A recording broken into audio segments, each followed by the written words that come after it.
The Priestess's time travel. This video is purely for entertainment and does not infringe on copyrights or laws.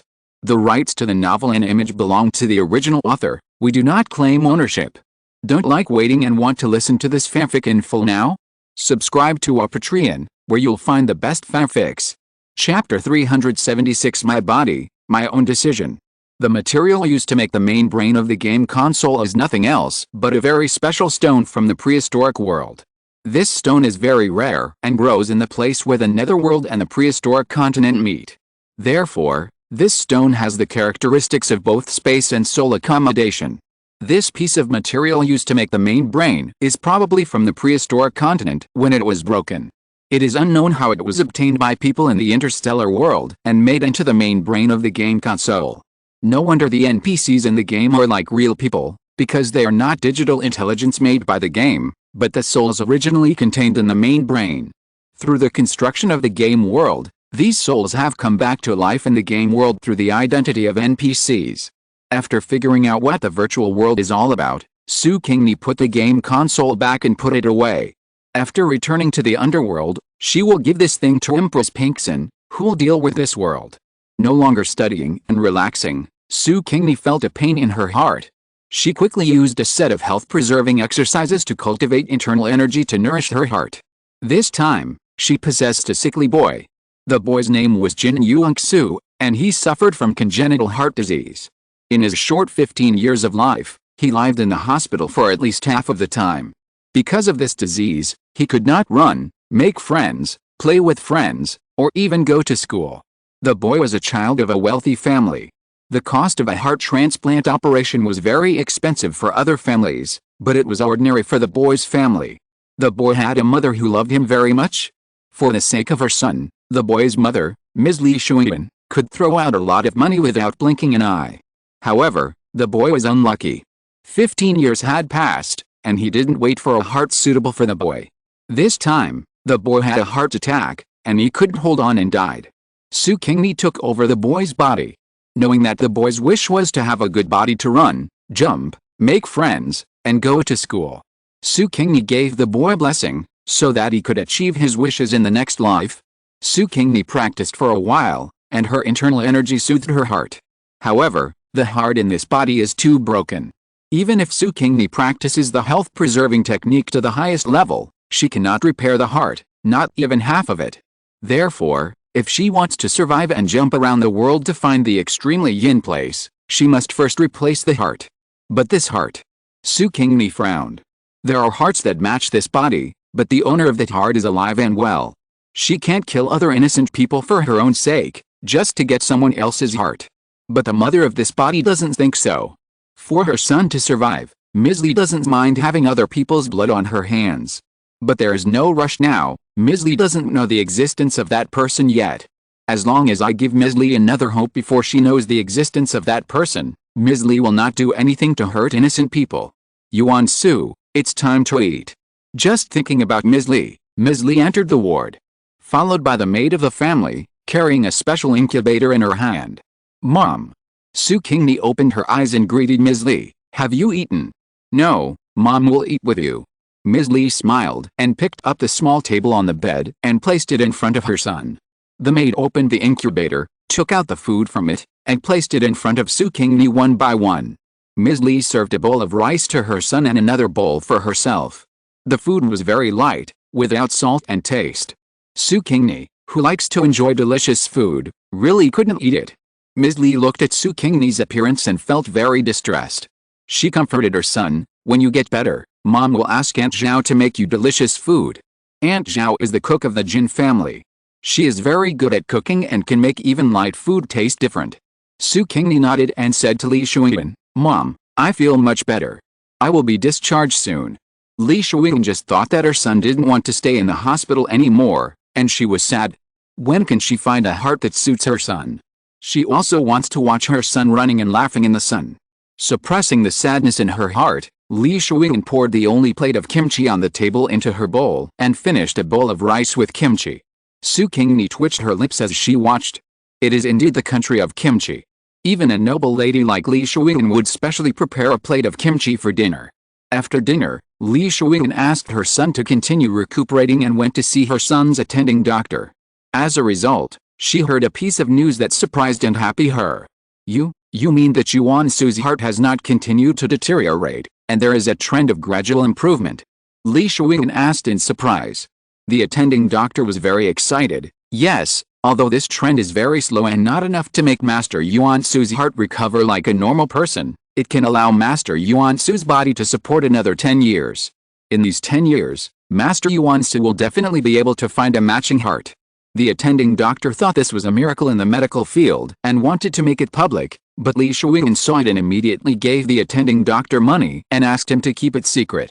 She didn't want her son to become the subject of research by others. The attending doctor could not resist the onslaught of money. Besides, Su Qingni's case was just an isolated case. The attending doctor could not find out why she had recovered. Even if he told others about Su Qingni's situation, no one would believe it. People would think that he had made a wrong diagnosis before. In this case, he would just take the money from the Jin family and make a fortune quietly.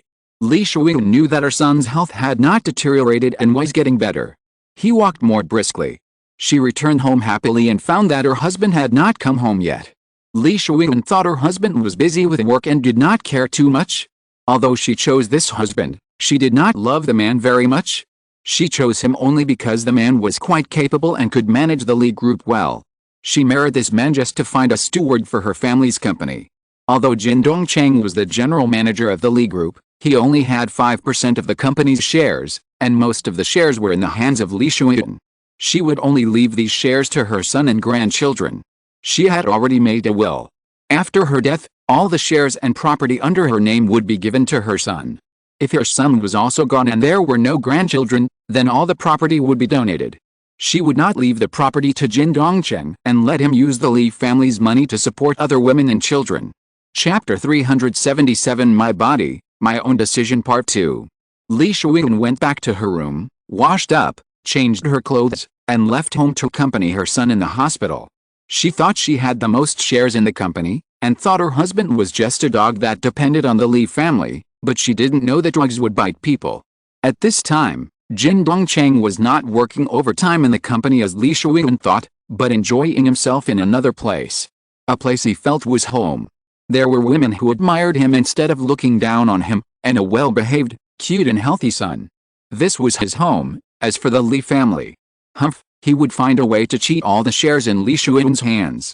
Even if he couldn't cheat them, as long as Li Shuyin gave the shares to Jin Yuangsu, the sickly guy, he, as Jin Yuangsu's biological father, would be able to get the shares in his hands in the end.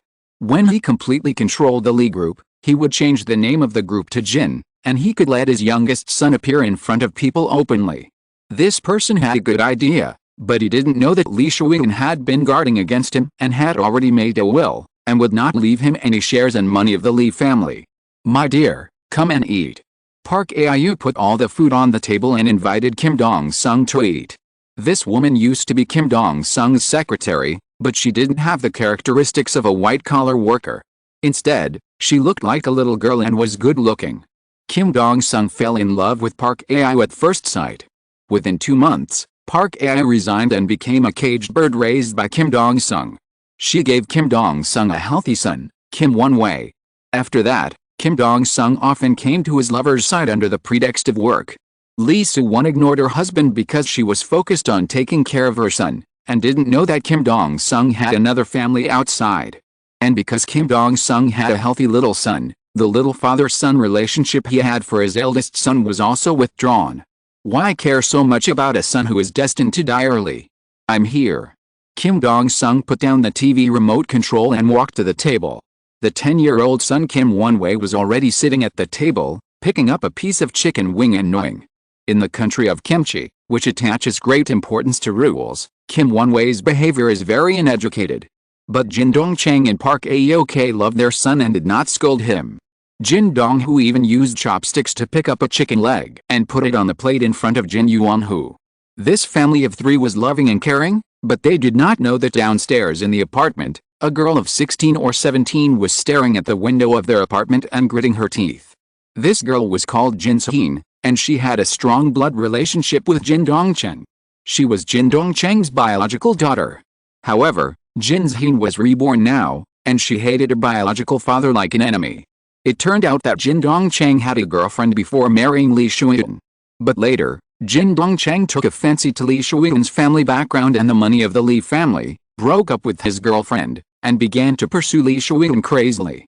When Jin Zheng's mother was sad, she was comforted by her childhood sweetheart, the older brother, and fell into the arms of the older brother and married the older brother. The elder brother really loves Kim Ji-eun's mother. He doesn't care that Kim Ji-eun's mother is pregnant with another man's child. He treats Kim Ji-eun like his own daughter. Kim Ji-eun's mother later gave birth to 2 sons and a daughter. Kim's father is still very good to Kim Ji-eun. He did not change his attitude towards Kim Ji-eun because he had his own children. Kim Ji-eun's life in her previous life for more than 10 years can be said to be very happy, but when she was 18 years old, a nightmare came upon her. When she was 18 years old, Kim Ji-eun's mother met Kim Dong-sung. Kim's mother let it slip and let Kim Dong-sung know that Kim Ji-eun was his daughter. Kim Dong-sung then had a crush on Kim Ji-eun and personally pushed his daughter into the abyss of death. It turned out that Li Shuyan discovered that Kim Dong-sung had an affair and had an illegitimate child at that time. Li Shuyan was furious and wanted to divorce Kim Dong-sung. But then she thought of an idea and did not divorce. It turned out that Kim Won-wook's body could no longer support it at that time. If he did not change his heart, he would only have 1 month to live. Unfortunately, there was no matching heart, so Li Shuyan set her sights on Jin Dongcheng and his illegitimate son Jin Yuanhu. These 2 people are blood relatives with Jin Yuangsu, so it is possible that their hearts will match Jin Yuangsu, and the rejection of the hearts of blood relatives will definitely not be as strong as the rejection of the hearts of strangers. Li Shuyan threatened Jin Dongcheng to use either his own heart or the heart of his beloved youngest son, and let Jin Dongcheng choose one. Jin Dongcheng would never choose, he hadn't lived enough, how could he be willing to die? The youngest son is his bloodline inheritance, and the incense of the Jin family will depend on the youngest son in the future. As for the eldest son, he has such a broken body, he doesn't count on it. Jin Dongcheng didn't want to die or his youngest son. When he heard that Jin Zheng was his daughter, he set his sights on Jin Zheng. He and Li Shuyan teamed up to create a car accident for Jin Zheng and exchanged her heart for Jin Yuangsu. Jin Zheng died with hatred and resentment, but she didn't expect to be reborn.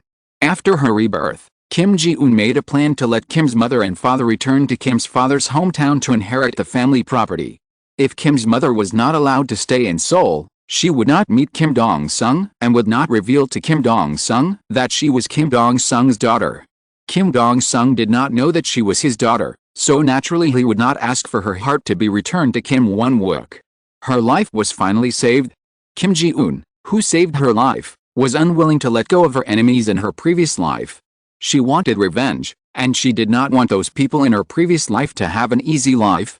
Kim Ji-eun's enemies are naturally Kim Dong-sung and Lee Suk-won, but compared to Lee Suk-won, she hates Kim Dong-sung the most.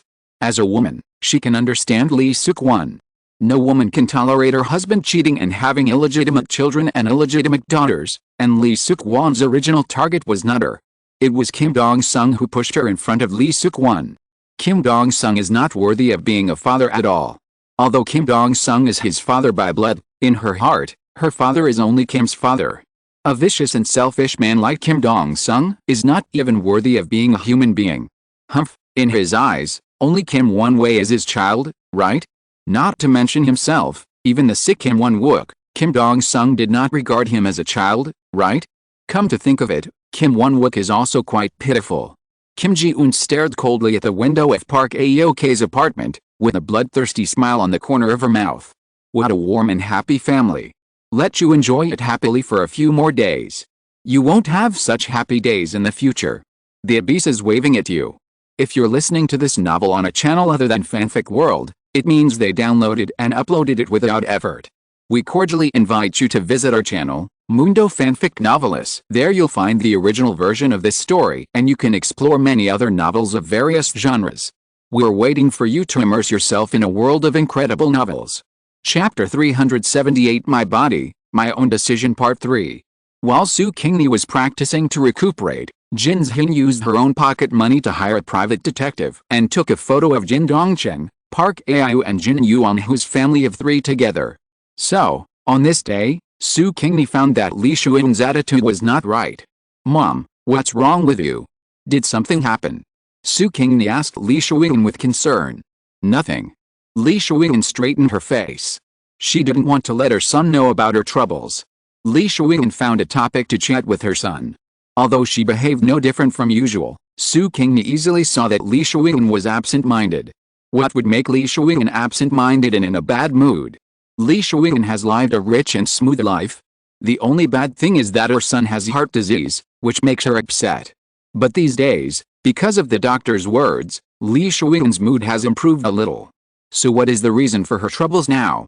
It's not herself, nor the company, so there is only one thing. Li Shuiyan found out that Jin Dongcheng had cheated and had a mistress and an illegitimate child. But won't this thing be discovered 2 years later? How come it was discovered now? Su Qingni was puzzled. What accident happened in the meantime? Su Qingni's eyes flashed. Li Shuiyan had something on her mind, so she stayed with her son for a while and then left. Su Qingni turned on the computer. There was no computer in the ward before.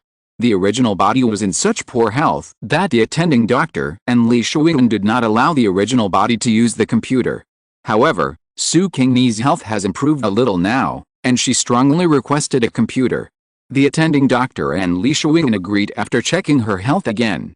The computer is the latest model, which boots up quickly, has a fast internet speed, and can query messages even faster. Su Qingni quickly found a private detective agency, contacted the person in charge, sent the request, and transferred a large deposit. This detective agency is not very famous in the circle, but Su Qingni relied on her hacking skills to find out that the people in this detective agency are not simple. The cases they take over are absolutely 100% completed, leaving the customers 100% satisfied. Of course, the asking price of this detective agency is also very good, which is 10 times the asking price of other detective agencies. Su Qingni is not short of money. Li Shuiyan gave Jin Yuingsu a diamond gold card, which can be used to swipe the card to spend money without limit. The high price has its reasons, and in just a few days, the detective agency has found out all the information and sent it to Su Qingni. Sure enough, Li Shuiyan found out that Jin Dongcheng had arranged for a mistress, and was thinking of divorcing Jin Dongcheng and kicking him out of the Li group. Li Shuiyan is not a naive person, thinking that she would not have to worry about handing over the Li family's company to her husband for management. Li Shuiyan does not completely trust Jin Dongcheng. She has her own people in the Li group who control some important departments of the group. If her husband is sorry for her, she can let her husband leave the company and the house at any time. This life is different from the previous life. Because of Su Qingni's arrival, Jin Yuingsu's health has begun to improve. Even the attending doctor said that Jin Dongsu can live for another 10 years and slowly look for a matching heart in 10 years. Therefore, Li Shuiyan will not fall into hysterical madness because of her son's impending death, and will not commit crimes or harm the lives of innocent people in order for her son to live. Li Shuiyan will not force Jin Dongcheng to give up his or Jin Yuanhu's heart as she did in her previous life. What Li Shuiyan wants to do more is to drive Jin Dongcheng's family of 3 out of Seoul and not let them get in her way. Li Shuiyan is vigorous and resolute in doing things. Just this morning, Li Shuiyan had a lawyer draft a divorce agreement. She is now convening a board meeting to remove Jin Dongcheng from his position as general manager of the company, and deprive him of 5% of his shares and drive him out of the company. Just when the detective agency compiled the information it found and sent it to Su Qingni, Li Shuiyan was looking for a professional agent at Lianli Headhunting Company. The housekeeper at home also packed Jin Dongcheng's things and sent them to Jin Dongcheng in Park Ao's home. The high-end apartment where Park Aok lives was bought by Kim Dong-sung with his and Lee Suk-won's joint property.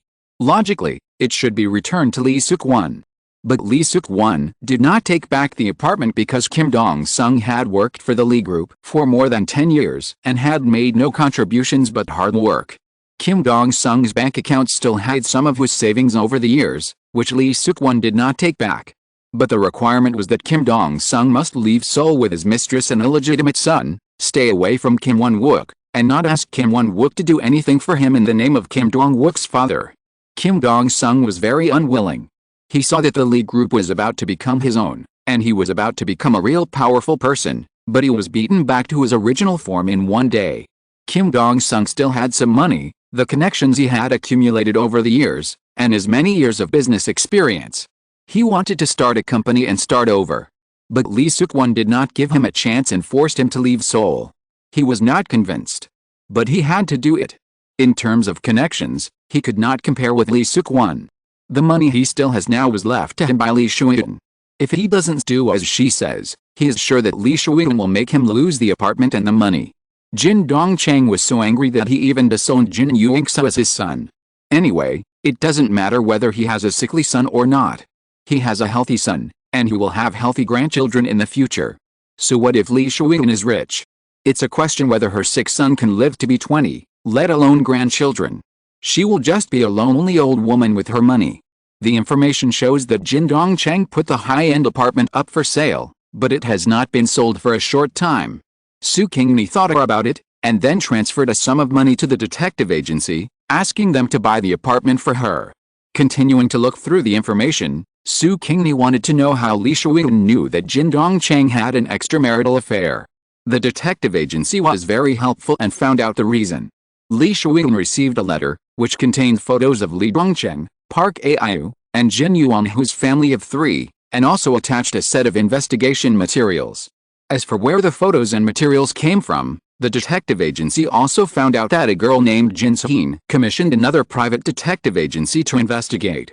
And Jin Zhin is also Jin Dongchang's daughter. Jin Zhin? Su Qingni pinched her chin. She knew this woman. If the original timeline had been followed, it would be this poor and innocent lady who provided Jin Yuingsu with a heart. Now everything on the original timeline has changed. It must be because of this woman. Chapter 379 My Body, My Own Decision Part 4. Could this Kim Ji-eun be reborn? So, Su Qingni paid the detective agency again. A day later, the detective agency sent Kim Ji-eun's information. Su Qingni opened the information and couldn't help but give the detective book 2 thumbs up after reading it. It's amazing. The information is so detailed that it clearly states whether Kim Ji-eun eats at school or at home every day. From the information, it can be seen that Kim Ji-eun should have been reborn 2 months ago. After rebirth, she first sent her biological mother and adoptive father back to the countryside, and solved her worries before she began to investigate Kim Dong-sung. It seems that this girl wants revenge, and the target is not only Kim Dong-sung but also Ms. Lee Shuin.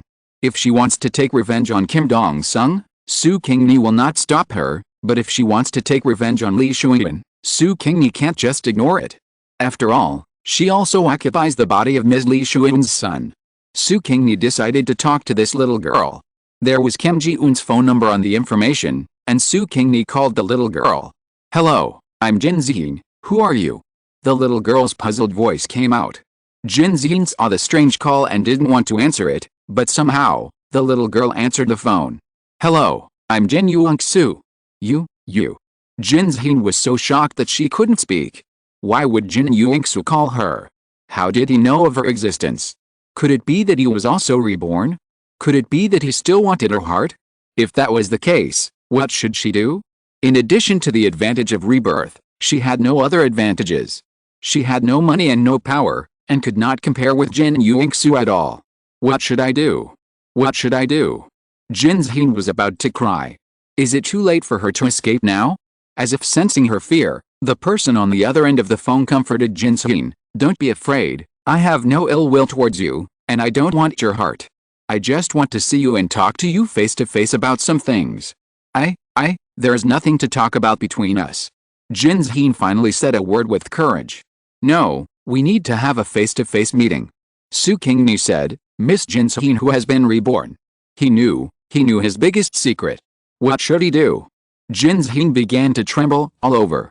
No matter in the past life or this life, she was a little girl under 20 years old, with little experience, and her psychological quality could not be compared with that of an adult. I live now. Su Qingni said the address of the hospital and the room number of the ward. I'll wait for you. After that, Su Qingni hung up the phone. Jin Zhin listened to the busy tone on the phone, mentally collapsed, and burst into tears. She was very scared.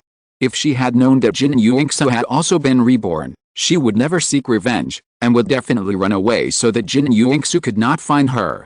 The little girl cried for a long time before she stopped crying. She dragged her feet and changed her clothes to go out and went to the hospital where Su Qingni lived. The little girl didn't dare not go. She was afraid that if she didn't go, Jin Yuangsu would directly have someone take her heart. According to Jin Yuangsu, he didn't want her heart. She hoped this was true, and hoped that Jin Yuangsu was not lying to her. Then she would have a chance of survival if she went on such a trip. Su Qingni waited in the ward for most of the day and finally waited for Jin Xin. This was a very beautiful girl, who was 3 points similar to the original body. Facing the girl's frightened eyes, Su Qingni smiled at the girl. Relax, I said I don't want your heart, so I won't want your heart. The girl didn't believe Su Qingni's words. Who knows if you are telling the truth or lying to me? Why lie to you? Su Qingni said, your heart is not suitable for me. If you give it to me, not only will you die, but I won't lie for more than a month. In the original timeline, the girl's heart was returned to Jin Yuangsu. Although they are siblings, it stands to reason that the girl's heart is very suitable for Jin Yuangsu. The hospital matched the two and showed that they are very suitable. Therefore, Ms. Li Shuyan arranged the accident and gave the girl's heart to her son. But for some reason, Jin Yuangsu's body was very repulsive to the girl's heart. In less than a month, Jin Yuangsu died. You died a month after I died. Kim Ji-un was surprised. My heart is of no use to you. Su Qingni nodded and asked, do you want to know what happened to Kim Dong-sung and my mother after you died? Kim Ji-un nodded and asked with gritted teeth, how is Kim Dong-sung? She would not call Kim Dong-sung dad. Su Qingni told Kim Ji-un what should have happened on the timeline. I died and my mother went crazy. She hated Kim Dong-sung. She thought your heart was not suitable for me. It was Kim Dong-sung who tampered with the matching examination in the hospital. You were the scapegoat pushed out by Kim Dong-sung. Just to save him and his little son. My mother hated Kim Dong-sung and his family of 3. She drove her car and killed Park Aok and Kim Won-wei, and paralyzed Kim Dong-sung. He had to lie in bed for the rest of his life. And my mother went to jail because of the mistakes she made. They deserved it. Kim Ji-un felt very relieved when she heard Su Qingni's narration of the endings of several culprits. They were punished for their mistakes in their previous life. They didn't do anything to hurt you in this life, and you have already taken revenge on Jin Dongchen. Can you let my mother go? You know, she was also deceived by Jin Dongchen. She is just a poor person who is worried about her son. Jin Xin was silent for a long time. In fact, when Jin Xin heard Su Qingni talk about the endings of several people in the previous life, she felt relieved and her hatred and anger had almost dissipated. She just felt a little unwilling. Why do they want to bully her? I heard that your wish since childhood is to be a star. Su Qingni said again, tempting her with benefits. There is an entertainment company under the Lee Group. I can recommend you to join and let people focus on training you so that you can achieve your star dream. Star Entertainment under the Lee Group has a high status in the entertainment industry.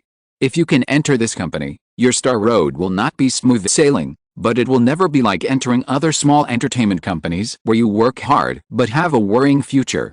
Jin Xin felt a little ashamed because she was moved. Okay, I promise you. Jin Xin gave in. The main reason was that she had thought it through. How could she fight Li Shuyan and Jin Yuangsu when she had no power or influence?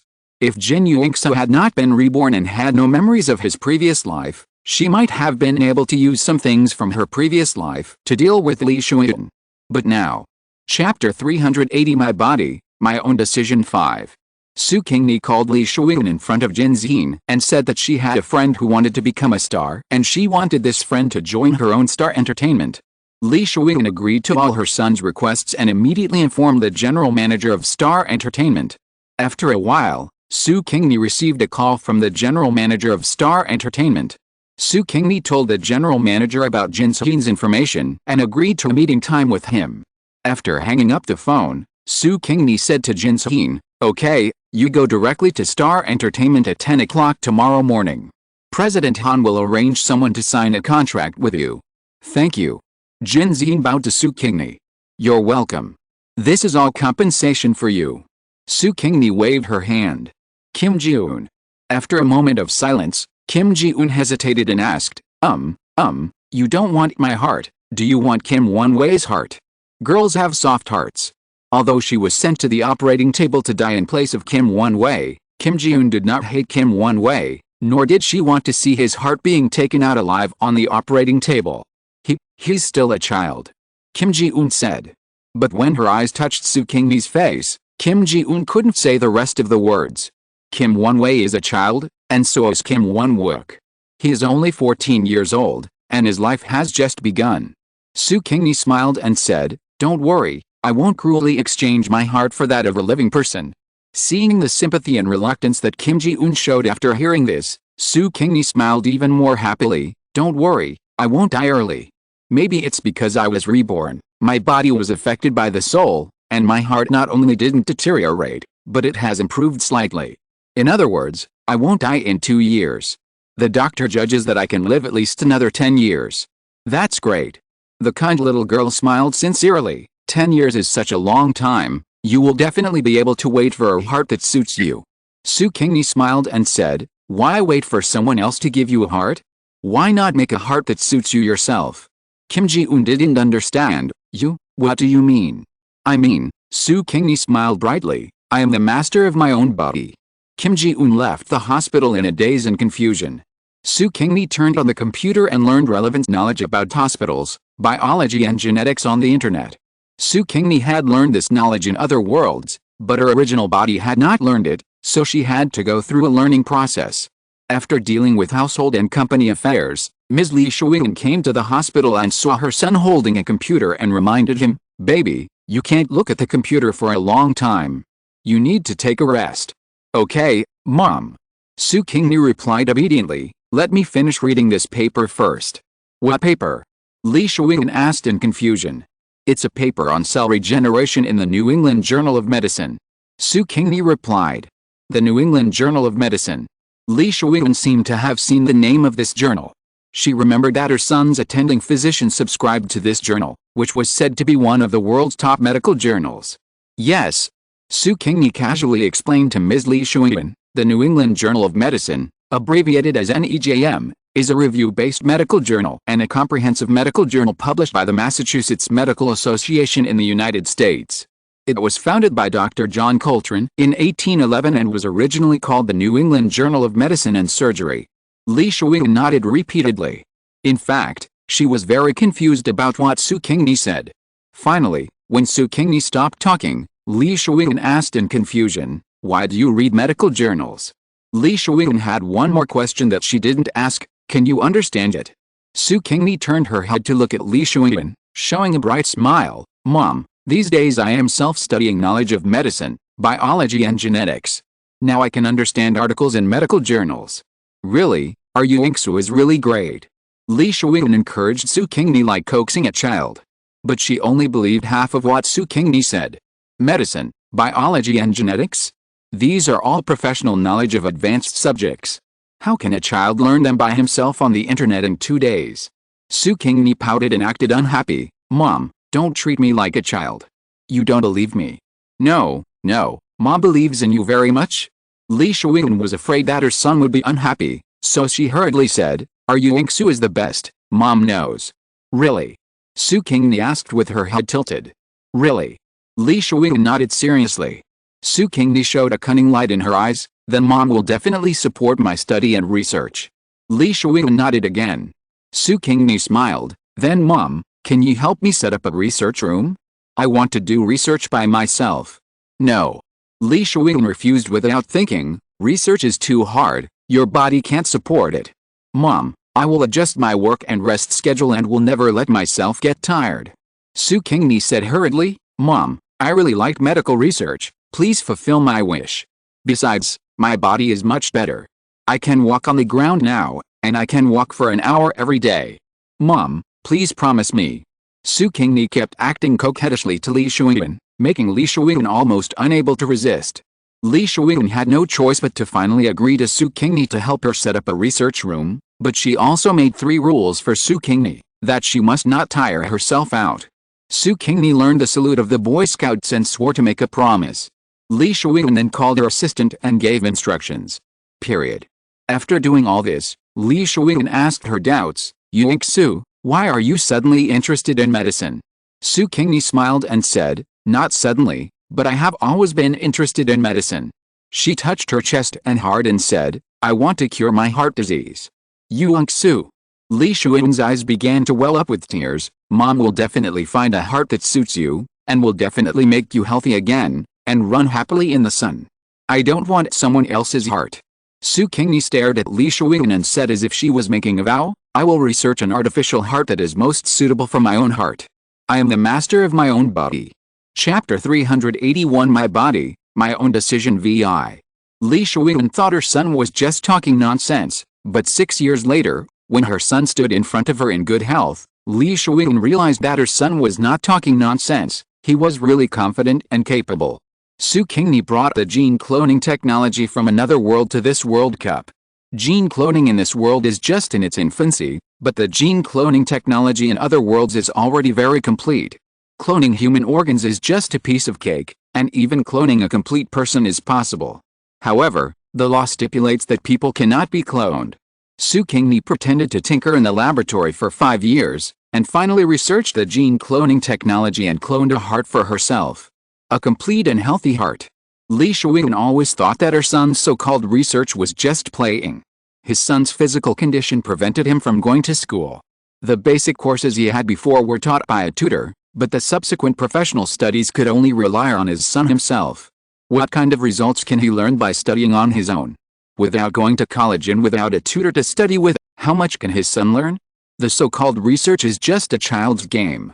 When her son mysteriously pulled her into his exclusive research room and said he wanted to give her a surprise, Li Shuiyan just wore a loving and considerate smile, watching the child show off the toys he assembled to her. Mom, look. Su Qingni pointed to something beating in the glass cover and said proudly. This is. Li Shuiyan's eyes, which had been careless, suddenly widened. Because she had a son with heart disease, Li Shuiyan had learned a lot about the heart, and recognized at a glance that the beating thing was nothing else but the heart, the human heart, a beating human heart. Li Shuiyan was frightened, grabbed Su Qingni's arm, and said worriedly, Su, you hurry up and pack your luggage, Mom will send you abroad immediately. Su Qingni was confused, go abroad. Li Shuiyan nodded vigorously, go abroad quickly. Go abroad before the police come to your door. Mom will help you deal with the rest of the things. Su Qingni blinked her eyes and finally understood what Li Shuiyan was thinking. She said with a smile, Mom, I didn't commit a crime. I didn't kill anyone to take their heart. The heart you see is the one I cloned using gene cloning technology. It's my heart. Cloned heart. Li Shuiyan was dumbfounded. Was she listening to a fairy tale? Su Qingni took Li Shuiyan's hand and said with a smile, Mom, it's true, not a fairy tale. I have sorted out the information about this gene cloning. Can you ask someone to help me apply for a patent? Li Shuiyan was in a daze, but since her son had made a request, how could she refuse? Then, Li Shuiyan took the information to find her assistant. When the news of gene cloning technology spread all over the world, Li Shuiyan really came back to her senses. What followed was immense pride in her son. Then, she thought of a crucial question. Li Shuiyan immediately rushed home, found her son, and asked, Su, when are you going to have a heart transplant? Su Qingni smiled and said, Mom, please arrange it for me. The heart is ready. It is cloned with my own genes. There will be no rejection after transplantation. Li Shuiyan immediately arranged a doctor and soon arranged the time for the operation. Su Qingni handed the cloned heart she had cultivated to the doctor and went to the operating table with a relaxed mood. The operation was very successful, and there was naturally no rejection after the operation. Su Qingni's body recovered at the fastest speed. Finally, she stood in front of Li Shuiyan in good health. Li Shuiyan's eyes were red, and tears could not stop falling. No matter how Su Qingni comforted Li Shuiyan, this mother who had been worried about her son for 20 years still couldn't stop. These tears were the pain she had accumulated for 20 years, and also the joy she felt after seeing her son fully recovered. Gene cloning technology was quickly applied to various fields of medicine, and the name Niangniang Pingxin became famous all over the world with the application of gene technology. Everyone knew about such a talented young scientist. After knowing that Kim Won-wook himself suffered from a serious heart disease and developed gene cloning technology to treat himself, everyone admired this young man even more. Kim Won-wook was nominated for the Nobel Prize in Medicine. On the day of the award, Li Shuiyan accompanied her son to the award ceremony. Sitting in the audience, watching her son win the world's most prestigious award, Li Shuiyan's eyes were red again. Once, she thought that her son would not live past the age of 20. Now, her son has not only lived past the age of 20, but has also become such an outstanding man. He is the greatest pride of her life. Li Shuing couldn't help but think of that man, Kim Dong-sung.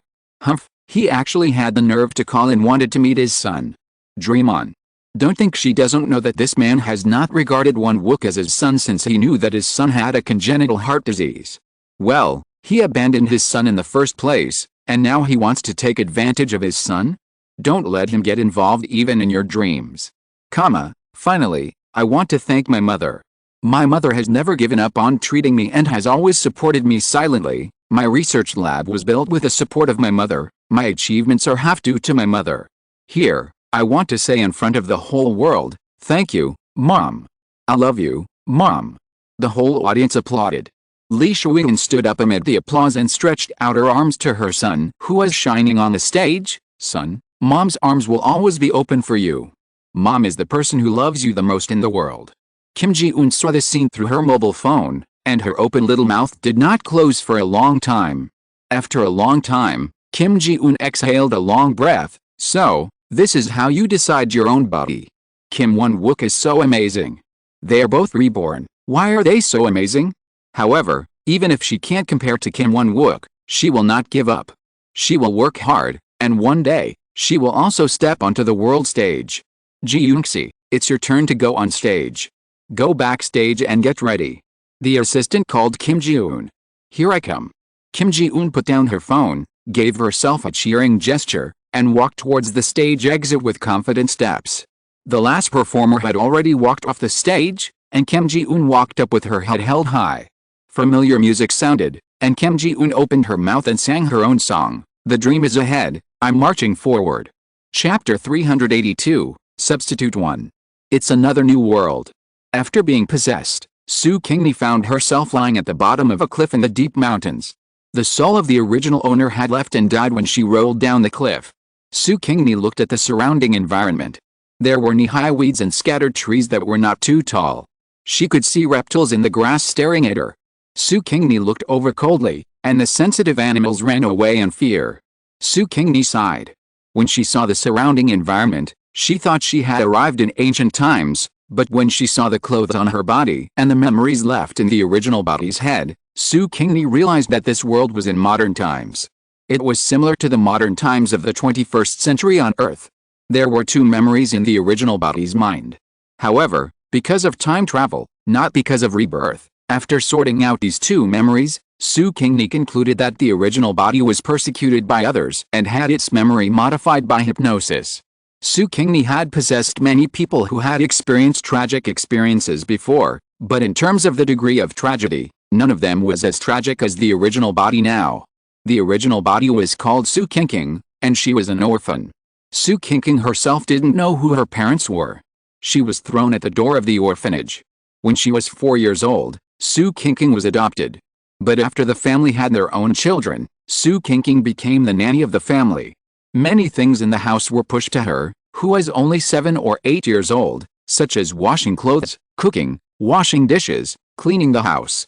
Fortunately, the family still had a conscience and sent Su Qingni to school, and supported her until she graduated from high school. Su Qingni was admitted to the university, but the family would no longer support her college education and directly drove her out. Su Qingni earned tuition by working part-time, and applied for student loans to finish college. After graduation, Su Qingni found a good job and thought that good days could begin, but she encountered the biggest nightmare of her life. But it was a dream for her at that time. Xiao Huizhi, the young president of the company, fell in love with Su Qingni at first sight and began to pursue Su Qingni.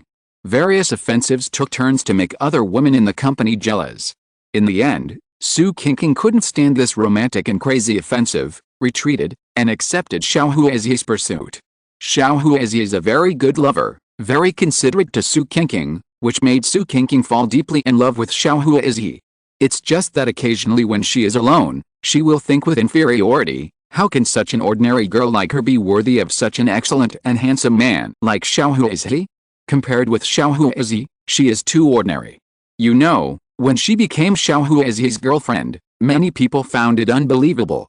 The female colleagues in the company were not convinced. Most of them were better than themselves. Why didn't Xiao Huizhi like them, but liked herself instead? This doubt has been buried in Su Qingni's heart and has become a thorn in her heart. Even if she always shows a happy mood, she still can't cover up the fear in her heart. And one opportunity, she finally understood why Xiao Huizi wanted to pursue herself. And finally understood what that uneasiness was. It turned out that she was just a substitute. Xiao Huizi loves another woman who looks 80% like him but is better, more elegant and more beautiful than him, Yu Chenggai. Yu Chenggai is a lady from a wealthy family, and she is a perfect match for Xiao Huizi. The two fell in love at first sight, and became lovers. The parents of the two families also supported them very much. The two families got married and held a grand engagement ceremony for them. However, this love fairy tale was not protected by God and was broken at the best time. The heroine Yu Chenggai and her bestie made an appointment to travel abroad. During the period, they encountered an accident. Yu Chenggai disappeared, and one of the two besties died and the other was injured and broke his leg. Xiao Huizi was almost crazy, and he didn't care about anything else.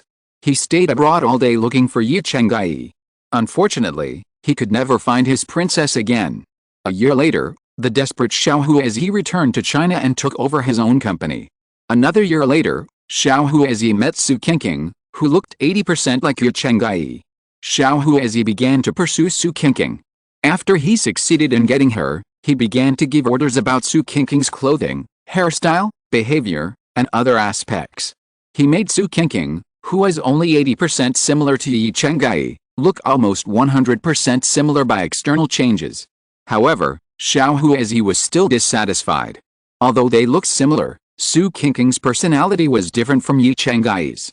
Xiao Huizi wanted this imitation to be a high-quality imitation with almost no flaws, so he would not let go of the changes in personality. It's just that it's too difficult to change a person's personality. As the saying goes, it's easy to change a country, but it's hard to change one's nature. So, Xiao Huizi spent a lot of money to invite a very famous hypnotist in the world, and wanted to use hypnosis to change Su Qingni's personality into Yu Chenggai's personality. When he came up with this idea, Xiao Huizi had not thought about erasing the existence of Su Qingni. But Su Qingni found out that she was just a substitute, and she was so sad that she wanted to break up with Xiao Huizi. After she wanted to leave, Xiao Huizi turned evil. He asked a hypnotist to hypnotize Su Qingni, erasing the existence of Su Qingni, erasing Su Qingni's personality, inputting Yu Chenggai's memories into her mind, and shaping her personality into Yu Chenggai's personality. Of course, Xiao Huizi is not Yu Chenggai himself, and he is not clear about many of Yu Chenggai's memories, which leads to a memory gap in Su Qingni's mind. However, Xiao Huizi perfunctorily dealt with a new Yu Chenggai on the grounds that Yu Chenggai encountered an accident abroad, suffered a head injury, and lost her memory. Su Qingni became Yu Chenggai after waking up. Xiao Huizi took this Yu Chenggai to the Yi family to meet the Yi family's parents.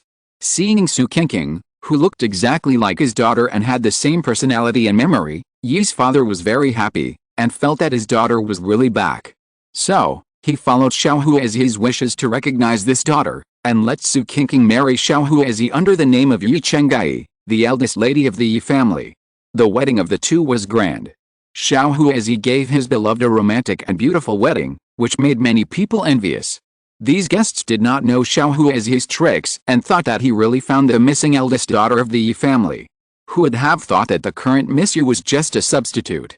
Not long after the two got married, the eldest daughter of the Yi family who had recovered her memory came back.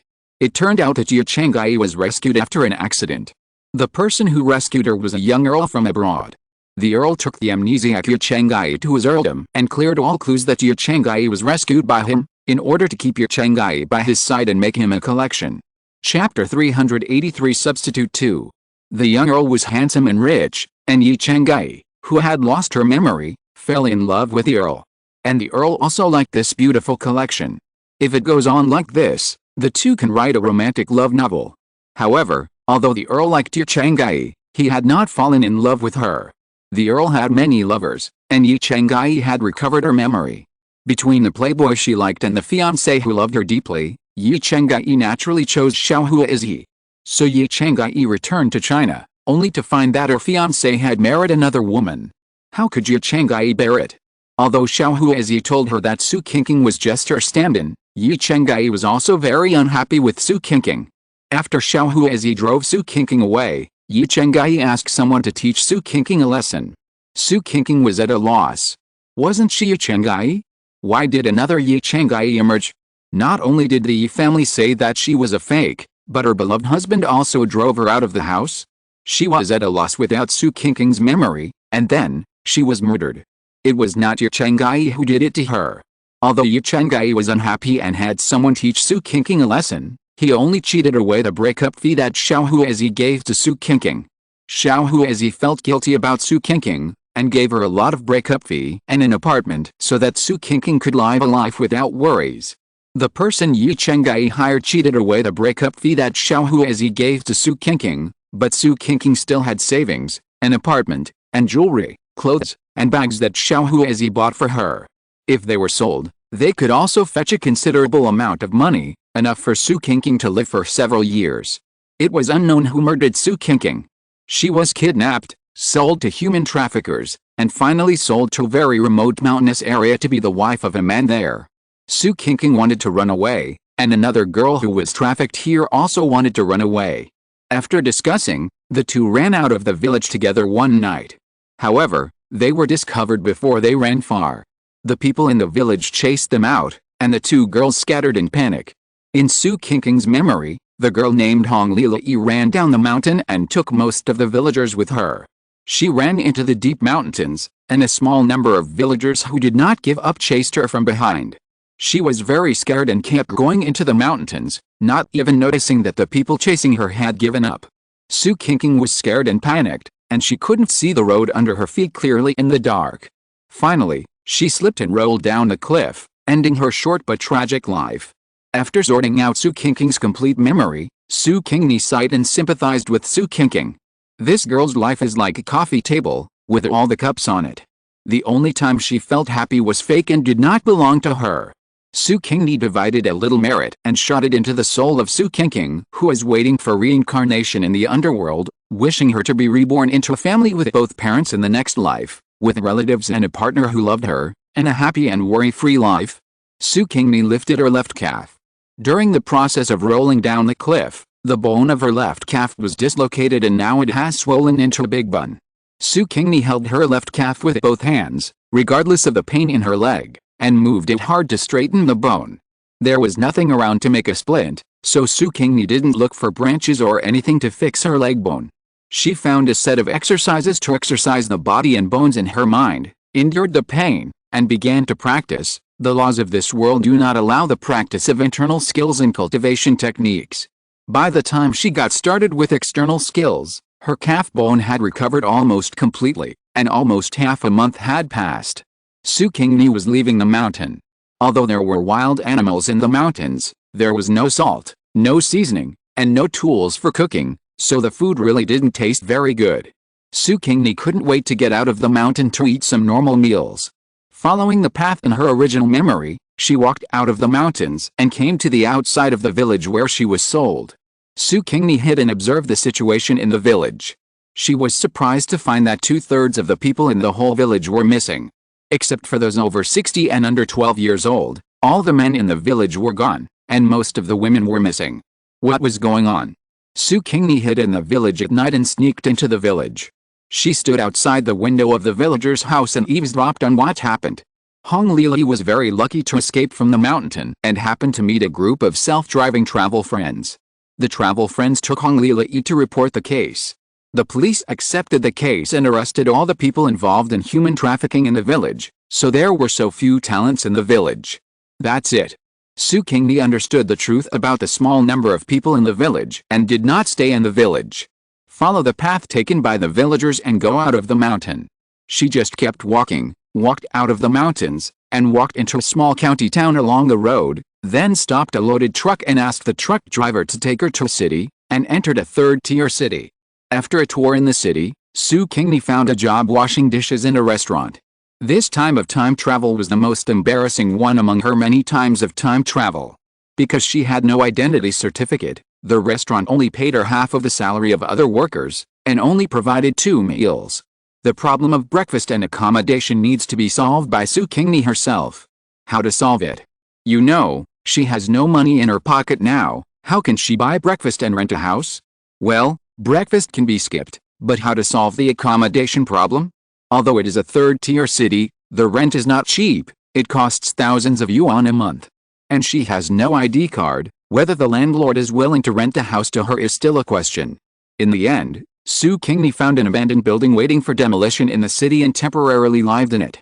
This building is a house on the outskirts of a community. It is said that the community is going to be relocated, but there are still many nail households in it. The demolition work cannot be carried out for a while, and those buildings can only be left to dry, and gradually became the residence of some vagrants or migrant workers from the countryside. Su Qingni is a woman who looks weak. When some homeless people saw her living in an abandoned building, they became malicious and ran to Su Qingni's room. As a result, Su Qingni severely taught them a lesson and threw them out one by one. Everyone then realized that Su Qingni was not easy to mess with, and they dared not mess with her again. Those who were severely beaten would avoid Su Qingni when they saw her. This made Su Qingni finally feel at ease to temporarily settle down in the abandoned building. Chapter 384, Substitute 3. A month later, Su Qingni finally got her salary. It was only 1,500 yuan, very little, not even the lowest average wage in the city. If she used this 1,500 yuan to live, Su Qingni would have to linger below the poverty line like now. However, how could Su Qingni let herself live so miserably? She also had to find the real murderer to help the original owner avenge. After getting this 1,500 yuan, Su Qingni resigned. The restaurant owner looked regretful and asked to keep her many times. Nowadays, it is too difficult to find such hard-working and low-paid employees. The boss's wife, however, wanted Su Qingni to leave quickly. Su Qingni was young and beautiful, and the boss's wife was worried that she would seduce her husband away. Especially after the boss asked to keep her many times, the boss's wife's face turned black and she pushed Su Qingni out of the restaurant door. Su Qingni pulled the corner of her mouth, turned around and strode away. She took the money to a black internet cafe that did not require an ID card, found a computer in the corner and sat down. With a computer and the internet, many things are easier to do. Su Qingni first used her super hacking skills to get into the household registration management network, got herself a new household registration and applied for a new ID card. The photo on the ID card was the photo on the original owner's ID card. The original owner's identity had long been cancelled by Xiaohuizi, so no one would notice if she used her original ID card photo. The ID card was expedited, and 3 days later, Su Qingni got the ID card, and then went to the bank to open an account. Then, Su Qingni returned to the black internet cafe again, still using the same computer, and her hacking skills were online again. But this time, she found the dark web of this world, took some tasks from the dark web, and got money. Su Qingni took the kind of tasks that were very well paid, but in one day, the number in her bank account went from 10 yuan to 7 figures.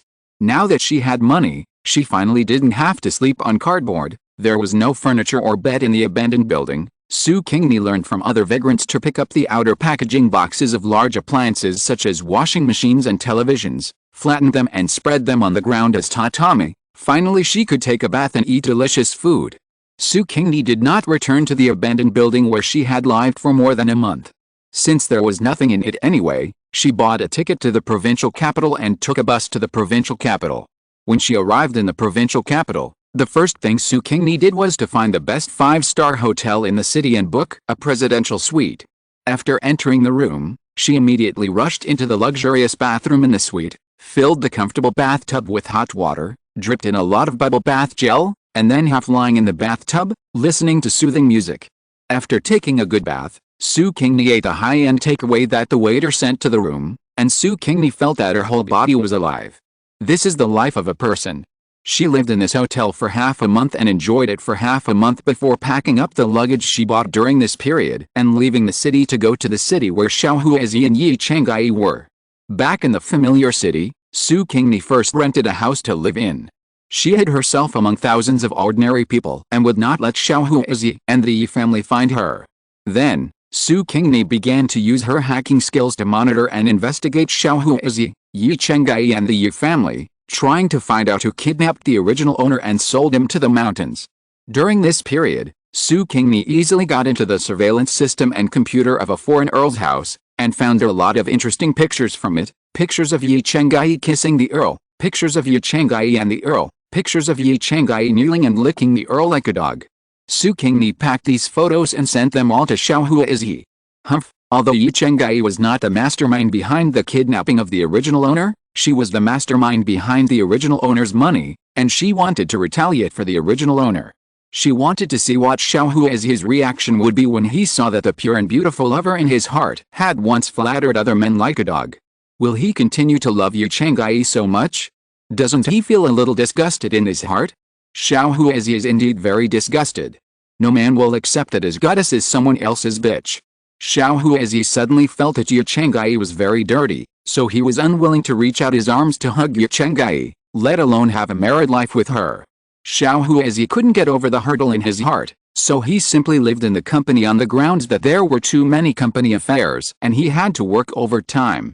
He couldn't help but miss Su Qingni. Su Qingni was a truly pure and innocent girl. She had never had a boyfriend except himself. Thinking of this, Xiaohua Izhi left the company and went to the apartment he gave to Su Qingni. Unfortunately, he waited outside Su Qingni's apartment for several hours, but no one came. Finally, he asked the property security guard and found out that Su Qingni had not come back for several months. Did she leave the city out of sadness? Xiaohua Izhi was full of regret.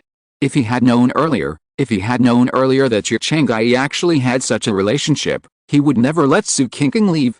Yi Chang'ai can be like that with other men, so it's no big deal for her to have a lover, right? After all, Su Qingni is his real wife. Yi Chang'ai didn't know Xiaohua Izhi's dislike for her at first. She really thought Xiaohua Izhi was busy with the company's affairs, so she considerately asked the nanny at home to stew a pot of chicken soup for body nourishment. She took the chicken soup to visit Xiaohua Izhi's company, but found that Xiaohua Izhi was not on the company. After asking other people in the company, she knew that the company's affairs were not busy. Then why was Xiaohua Izhi not at home? Did Xiaohua Izhi have someone outside? Looking for a mistress? Yi Chang'ai felt that she had seen the truth. She sat angrily in Xiaohua Izhi's office, waiting for Xiaohua Izhi to come back and settle accounts with Xiaohua Izhi. Xiaohua Izhi didn't find Su Qingni, and returned to the company with a disappointed and depressed face. When he opened the office door, he saw Yi Chang'ai's stepmother face, and his mood became even more depressed. Yi Chang'ai still wanted to settle accounts with him, and it was good that he didn't want to settle accounts with her. The two quarreled, and the more they quarreled, the angrier they became. Xiaohua Izhi threw out the photo of Yi Chang'ai and the earl. Yi Chang'ai's face changed drastically.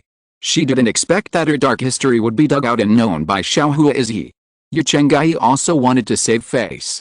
She felt embarrassed and could not continue to argue with Xiaohua Izhi. She ran out of Xiaohua Izhi's company and ran back to Yi's house.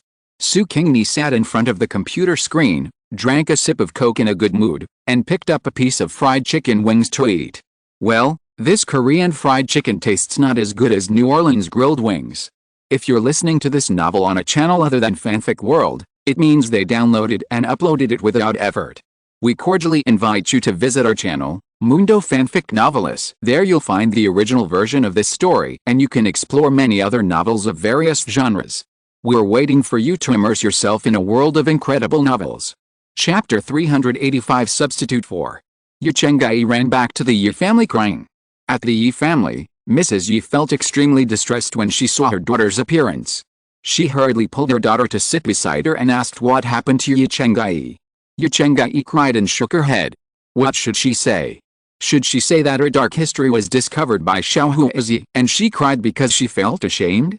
Or did Xiaohua Izhi see the way she was with other men and disgusted her, so he said he couldn't help wanting her? Mrs. Yi couldn't find out the reason, so she could only guess. Did Xiaohua Izhi bully you? Did he go to find that woman Su Qingni? Humph, that woman is a scourge. I shouldn't be soft-hearted to her, I should have gotten rid of her completely. Yi Chang'ai, who was still crying, didn't hear what Mrs. Yi said. Su Qingni, who was sitting in the rental house, narrowed her eyes.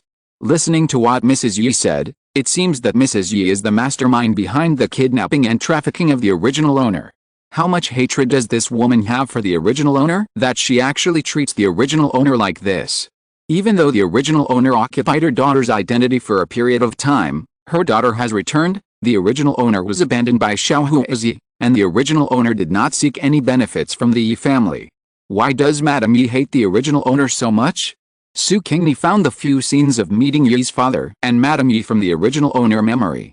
Every time Madame Yi saw the original owner, she did not show it on the surface, but her eyes were full of disgust. Only when they met for the first time, Madame Yi's eyes were surprised, and then as if she understood something, her eyes became alert and disgusted. Why is this? Does Madame Yi know who the original owner is? The original owner and Yi Chang'ai are so similar, could they have some relationship? Otherwise, how could two people who are not related by blood be so similar? Su Qingni pinched her chin and felt that she had found a breakthrough. She had to check Madame Yi carefully. Madame Yi's information is easy to check. She is very famous in the rich circle of this city. She is the typical Cinderella who successfully married into a wealthy family. Mrs. Yi and Mr. Yi were college classmates. Mrs. Yi was beautiful and outstanding, and she was very attractive to male classmates. In the end, Mr. Yi relied on his family background to become Mrs. Yi's boyfriend. In the end, the two got married, creating a wonderful fairy tale of Cinderella and the rich boy. However, the relationship between the two was not smooth sailing, because the rich boy had once fallen in love with Cinderella's twin sister. However, the twin sister did not have a good relationship with Cinderella. Mrs. Yi's parents divorced when she was a child, and each took a daughter away. Their daughters are identical twins and look very similar. Mrs. Yi lived with her father in the city, while Mrs. Yi's sister followed her mother back to the countryside. The countryside is far away from the city, and Mrs. Yi's father is busy with work and cannot go to the countryside to see his eldest daughter. Therefore, the two families gradually stopped communicating. It was not until Mrs. Yi graduated from college that she met her sister. Mrs. Yi's sister is a gentle girl. She went to college in another city. After graduation, their mother died, and Mrs. Yi's sister came to this city to find her father and sister. Mrs. Yi's sister is as beautiful as Mrs. Yi, but her temperament is completely different. Father Yi likes the gentle sister of Mrs. Yi more, so he broke up with Mrs. Yi and wanted to pursue Mrs. Yi's sister. Mrs. Yi blessed her father and her sister on the surface, but she actually hated her sister in her heart. Mrs. Yi and her sister look very similar, even more similar than Yi Chang'ai and Su Qingni. Because of this, others didn't know that Father Yi had changed his girlfriend, and thought that his girlfriend and his marriage partner were the same person. Father Yi married Mrs. Yi's sister, and a year later, Mrs. Yi's sister gave birth to a daughter. At this time, Mrs. Yi met a gangster. Mrs. Yi could no longer suppress her jealousy of her sister, so she took action against her sister. Taking advantage of the opportunity of Father Yi's business trip, Mrs. Yi tricked her sister out, had someone kidnap her sister and her daughter, and sold them to the most remote mountainous area. Mrs. Yi's sister was very smart. She found out that something was wrong with Mrs. Yi and ran out. Mrs. Yi took people to chase Mrs. Yi's sister. Mrs. Yi's sister was afraid that her daughter would be caught and killed, so she put her daughter, who is not yet 1 year old, at the door of a certain family. Later, Mrs. Yi's sister was hit by Mrs. Yi's car and fell into a coma before she could ask for help. Mrs. Yi did not send her sister to the hospital for treatment, but directly let someone take her away and sold her to a remote mountainous area. Mrs. Yi's sister's daughter was sent to an orphanage by that family. However, because the orphanage was not open yet, the family put the child at the door of the orphanage. The child was Su Qingni. When Yi's father came back, he found that his wife and daughter were missing and was in great pain. Mrs. Yi took advantage of the opportunity, and Yi's father also regarded her as a substitute for Mrs. Yi's sister. Since then, Mrs. Yi has become Mrs. Yi under her sister's name and gave birth to Yi Chang'ai. When Su Qingni was brought to the Yi family by Xiaohuizi to meet her and Yi's father did not think so much, thinking that it was not strange to have one or two similar people in the world. But Mrs. Yi would not think so. Although there are similarities between people in the world, it is impossible for them to be so similar. Only twins who are connected by blood can be so similar. Madame Yi thought of her sister's daughter who had not been found. That child and Yi Chang'ai have the same father, and the mother is a twin who is difficult to distinguish. It is most normal for them to be similar. Madame Yi asked someone to investigate Su Qingni's information and confirmed that Su Qingni was the child born by her sister and Yi's father. Madame Yi did not expect that she became a substitute for her sister, and her sister's daughter became a substitute for her daughter. Is this the cycle of heaven? Madame Yi was a little scared at that time, and did not think about dealing with Su Qingni. But later, Yi Chang'ai came back safely, and Xiaohuizi drove Su Qingni away. Madame Yi was not afraid now. There is no karma. She was just scaring herself. Then, there is no need to keep Su Qingni as an eyesore. Lest one day, Yi's father finds out that Su Qingni is also his daughter and gives half of the Yi family's property to Su Qingni. The Yi family can only belong to her and her daughter. So, Madame Yi found the gang that kidnapped Madame Yi's sister, kidnapped Su Qingni, and sold her to another remote mountain area. Su Qingni. So this is a story of a substitute harming the next substitute? Su Qingni packaged the information and evidence she found and sent them to the police. The gang that was so bold as to kidnap people on the street and sell them must not be allowed to stay. Chapter 386, Substitute 5. Madam, you can't let it go either. How can you not bear the consequences of doing bad things? Prison is Madame Yi's destination. As for Yi's father, although he is innocent and doesn't know what happened to Madame Yi's sister and Su Qingni, Madame Yi did so much for him. He is the culprit. If he wasn't so scumbag and so easy to fall in love with someone else, Madame Yi wouldn't have turned evil. In addition, the fact that Yi's father has been married to Madame Yi for more than 20 years is something that the original owner must not accept. Therefore, Su Qingni didn't want to have a father-daughter reunion with Yi's father. However, the truth should be let Yi's father know. Of course, she didn't have to do this kind of thing. When the police uncles arrested Madame Yi, Yi's father knew it. When Madame Yi was arrested, Yi's father and Yi Chang'ai were all stunned. Yi's father still wanted to use his network of relationships to fish Madame Yi out, but after seeing the police uncles showing him the crimes of Madame Yi and the conclusive evidence, Yi's father was silent. The woman who had lived with him for more than 20 years turned out to be a beautiful snake. Not only did she harm his ex-wife, but also his daughter. Father Yi gave up saving Madame Yi. According to the information given by the police, he went to the mountain village where Su Qingni was sold to find his daughter. He got the news that his daughter ran out of the mountains and was probably dead. Father Yi was very sad and went to the mountainous area where Madame Yi's sister was sold. After so many years, the woman he once liked must have changed a lot. He would definitely not accept her as his wife again, but after all, they are still husband and wife, so he had to rescue her anyway. As a result, he still got the news that the person he was looking for was dead. Father Yi returned home dejectedly. Faced with Yi Chang'ai chasing him to rescue Madame Yi, Father Yi directly drove Yi Chang'ai out of the Yi family. Xiao Huizi knew what Madame Yi had done and doubted Yi Chang'ai's character. He also knew that Su Qingni was originally the daughter of the Yi family, and the real legitimate daughter of the Yi family. Needless to say, he regretted it in his heart. Xiao Huizi and Yi Chang'ai had another fierce quarrel, and the two even fought. Xiao Huizi wanted to divorce Yi Chang'ai, but how could Yi Chang'ai agree? Xiao Huizi regretted even more why he asked Su Qingni to marry him under the identity of Yi Chang'ai. Otherwise, it wouldn't be so troublesome now. Yi Chang'ai didn't want to divorce, so the marriage of the two could only drag on like this. Dragging, a lifetime passed. Su Qingni also went to find the original owner's biological mother, and also got the news that the original owner's biological mother had passed away. Unlike Yi's father who left as soon as he learned that the original owner's mother had passed away, Su Qingni stayed and asked how the original owner's mother died and whether there were other relatives. If the person she caught was not bad, she would take care of her. From the inquiry, she learned that the original owner's mother died of dystocia. She was sold to the mountains and wanted to escape. Once she escaped, she was caught and beaten. Her body was full of hidden injuries and was in a very bad condition. After she became pregnant, she was also forced to do things. It was extremely hard. She didn't take good care of the fetus. In the end, all the problems in her body broke out during childbirth and she had a dystocia. The original owner's mother gave birth to a daughter and died. Leaving a daughter behind was very unwelcome and lived a more miserable life than the original owner. At least the original owner had never been hungry in the adopted family and was able to go to school, but her stepsister was not allowed to go to school because she was a girl. She had to do very heavy work every day and was not allowed to have enough food. When she was 18 years old, this poor girl was sold to a man from another village as a wife in exchange for a dowry. The man liked to beat his wife. After giving birth to his son, this poor sister finally exploded and left the man and his baby son and ran away. The man later found another wife, who gave birth to another son and a daughter. The man no longer cared about the previous son. With a stepmother, there is a stepfather. The poor child repeated his biological mother's childhood life at a young age. He had to do a lot of things every day. His stepmother did not give him enough food.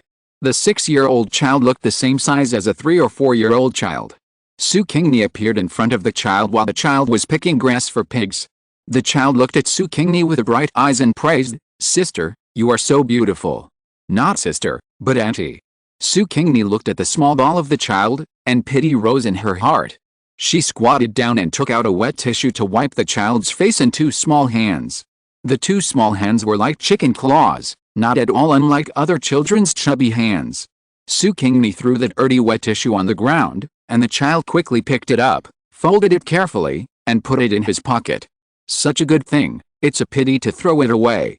Su Qingni felt even more pity for the child and said softly, "This is a wet tissue, it's dirty, so I have to throw it away." "It's not a pity, Auntie has a lot of them here, all clean, give it to you." Then she took out the paper bag of wet tissues and put it in the child's pocket, took out the dirty tissue and threw it far away. The child looked at the tissue thrown far away, and his little face was full of pity and pain. Su Qingni touched his head. The hair on his head was dry and yellow, and quite dirty, which made Su Qingni's hands dirty. Su Qingni calmly took out another pack of tissues, wiped her hands, and then took out a bag of small bread and handed it to the child. "Eat something." The child looked at the bread with some hesitation. The adults in the village always told their children not to eat strangers' things when they taught them a lesson. "It's just that this bread looks so delicious, and my stomach is so hungry." The child looked up at Su Qingni. Such a beautiful aunt must not be a bad person. The child took the bread, tore open the package, and ate it in small bites. Su Qingni took out a small bottle of strawberry-flavored milk, opened the lid, and handed it to the child. The child thanked politely, took the milk, and ate the bread and drank the milk. Because of long-term hunger, the child's appetite is very small. This kind of bread, which is only the size of a baby's fist, the child only ate one, and drank half a bottle of milk, and the child was full. He closed the lid and carefully put the half bottle of milk into his pocket. The child showed a satisfied smile on his face. This meal was the most delicious and satisfying one he had ever eaten. Su Qingni reached out and touched the child's face, and asked, "Do you want to leave with me?" The child was stunned for a moment and did not speak. He just stared at Su Qingni blankly, unable to determine whether what Su Qingni said was true or false. "It's true." Su Qingni gave the child a definite answer, "I want to adopt you. Are you willing to be adopted by me?" Chapter 387, Traveling Through the Rich Family and Cinderella. Su Qingni took the child away from the small mountain village. The child was 6 years old and had no name yet, and was not even registered. Su Qingni named the child Su Rui and took him to live in another city. Su Qingni would never go back to the city where she had always lived. Even though that city was big, it was inevitable that she would meet Yi's father and Xiao Huizi again. Su Qingni didn't want to have anything to do with them, so she simply stayed away from them. The child was very well behaved, quietly following Su Qingni and doing some small things like helping Su Qingni carry her luggage and slippers. Su Qingni didn't stop the child. The child felt that he was dreaming these days and was very uneasy in his heart. However, if he did something, the child's heart would be more settled. After a period of eating well and sleeping well, the child gained weight, became taller, his little face became cute, and his temperament became more lively. Su Qingni felt very accomplished, and after settling down, she sent the child to preschool. The child was old enough to go to school. The child likes to go to school very much. He can meet many friends of the same age in school, and can also learn to read and learn knowledge. When he was in the village, the child envied those children who could go to school. He also knew that he had no chance to go to school because of his father's neglect of him and his stepmother's dislike. Now that he has the opportunity to go to school, the child cherishes this opportunity very much, studies very seriously and hard, and the teachers like him very much. Su Qingni also found a job. Although there are many businesses on the dark web, there are few that Su Qingni likes and does not violate the principles. Although a single business can make Su Qingni and the child enjoy for a long time, it is also boring to do nothing. Su Qingni found an easy and very high-paid job, a music teacher in a private aristocratic college. Su Qingni is proficient in various musical instruments: guqin, zhang, flute, erhu, pipa, silken bamboo, piano, organ, violin, guitar, saxophone. Su Qingni knows all the classic repertoires from ancient and modern times, both at home and abroad. Even if they are not classics, Su Qingni also knows a lot. Writing lyrics and composing music is a piece of cake for Su Qingni. Having lived longer and experienced more of the world, the above is really a piece of cake for Su Qingni. Being a music teacher is very easy. Moreover, as a music teacher, you only have 5 classes a week, 1 class a day, and each class is 1 hour. The working hours are only 20 hours a month, but the salary is 50,000 yuan. It can only be said that this private aristocratic school is really rich. Su Qingni feels relaxed, but other teachers do not feel relaxed, especially the dean of studies. The pressure he bears makes his head almost completely bald from the Mediterranean. There is no way. The students are difficult to manage, and they are too noisy. They have to clean up a lot of things when they make trouble. They want to teach these students a lesson, but they can't teach them too hard. These students throw out my dad is XXX one after another, so that the teachers dare not punish them anymore. Alice, no matter how high the salary of the aristocratic school is, it can't save the increasingly bald heads of the teachers. Su Qingni finished today's class, walked leisurely on the campus, and returned to her office. This school is very rich. The campus is built like a palace garden in Western countries. There is a scene every 10 steps. It is a pleasure to walk around the campus.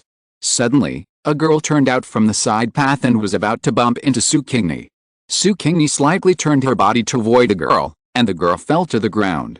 Her palms were rubbed by stones and bleeding, and her knees under her short skirt were also broken and bleeding. "How are you? Do you want to go to the infirmary?" Su Qingni asked, standing beside the girl. The girl had no other expensive decorations except the school uniform issued by the school. Her school bag was also very ordinary.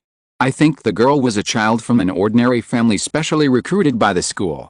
Most of the students in this school are children from wealthy families, but they still specially recruit some children from ordinary families with very good grades and exempt their tuition and miscellaneous fees. "I'm fine." The girl got up from the ground, without crying or showing any weakness. She glanced at Su Qingni and said, "Thank you for your concern, teacher." After that, she ran away quickly regardless of the pain in her knees. As soon as the girl disappeared, several students ran over again. They didn't say hello to Su Qingni, but ran past her directly. It seemed that they were chasing the girl just now. School bullying? Su Qingni pinched her chin and it was easy to draw a conclusion. Children with good grades and children of rich people are 2 circles in school, and they don't interfere with each other. But the girl before was bullied by these rich students. I don't know what she did to offend these young masters and young ladies. Su Qingni put down her hand and was about to take another step when 3 more female students appeared at the corner of the path. 2 of them surrounded another female student. The female student in the middle was very beautiful and had an extraordinary temperament. Unlike the immaturity of the girls around her, this girl exuded the charm of an adult woman. Su Qingni blinked her eyes.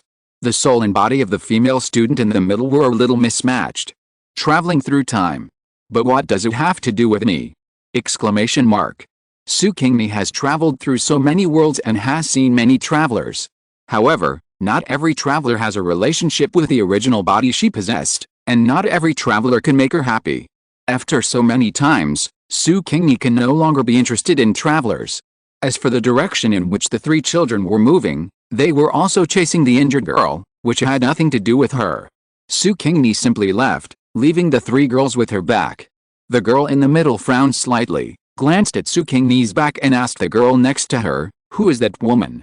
The girl who was asked had attended Su Qingni's class and knew Su Qingni's identity. She answered the girl who traveled through time, "Oh, that woman is the new music teacher, and her name seems to be Su Qingni." New music teacher. The girl who traveled through time did not relax her brows. Is there such a character in the novel? This woman is beautiful and has such a refined temperament. It is obvious that she is not an ordinary person. How could she not be mentioned in the novel? Could it be that she is also a traveler, and she also wants to hook up with the male protagonist Shangwen Wang? Humph. Wishful thinking. The male lead is hers, no one can take him away. After she drives the female lead out of this school, she will turn around and deal with this person named Su Qingni. The face of the girl who traveled through time twisted for a while, but she returned to her usual dignity in a moment. Chapter 388, Traveling Through the Rich Family and Cinderella 2. Su Qingni didn't know that the time-traveling girl had already been thinking about her after seeing her once. She returned to her office and surfed the internet for a while. When it was time to get off work, She picked up her backpack and left school to pick up Su Rui from a nearby elementary school. The house that Su Qingni bought was next to the elementary school that Su Rui attended, and it was also very close to the private aristocratic school. Therefore, the house price was very expensive, but Su Qingni was not short of money, so she bought a house casually. After picking up Su Rui, Su Qingni took the children to a private restaurant in the community for dinner. Su Qingni was too lazy to cook, so she usually took Su Rui to this private restaurant for dinner. This restaurant only serves residents in the community, and all the dishes are home-cooked, but the taste is very delicious and nutritious, and it is clean and hygienic. After Su Qingni discovered the existence of this restaurant, she never went into the kitchen again. The proprietress looked at Su Qingni and Su Rui entering the door, and immediately went into the kitchen to bring the food and put it on the table, omitting the ordering process. This is the characteristic of this private restaurant. The guests eat whatever the kitchen cooks.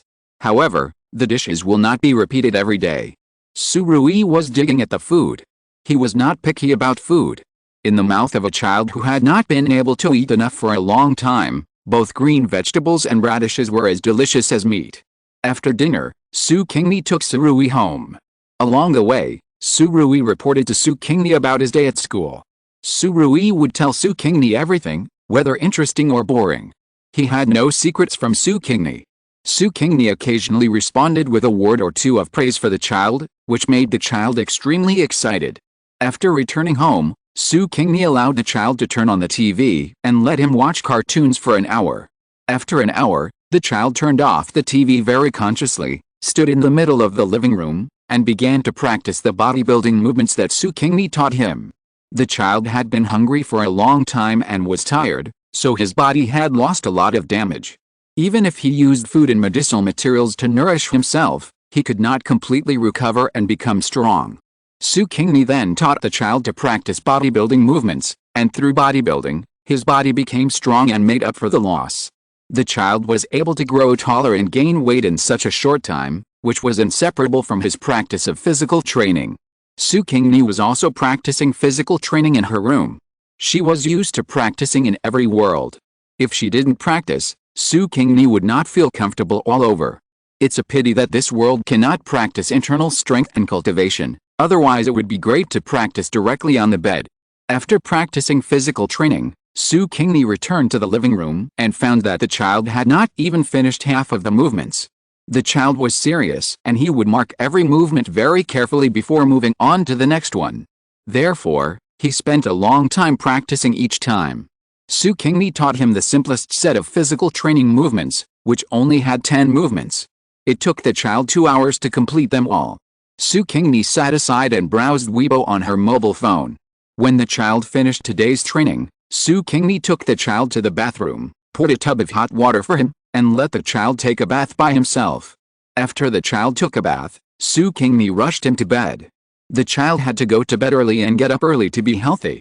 Su Qingni then went to the bathroom to take a bath. Su Qingni spent a lot of money to install the most expensive massage bathtub. The high price guarantees the quality. Sitting in it is such a pleasure.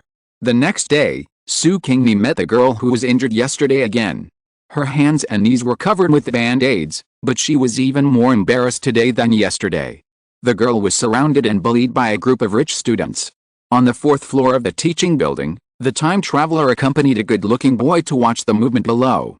The time traveler showed a look of sympathy and pity at this time, and seemed to go downstairs to stop the students from bullying the girl. The boy just watched the time traveler's actions quietly, without stopping him or following him downstairs. Su Qingni clearly saw the expression of the time traveler twisted for a moment when he turned his head. Su Qingni chuckled in her heart and went back to her office directly.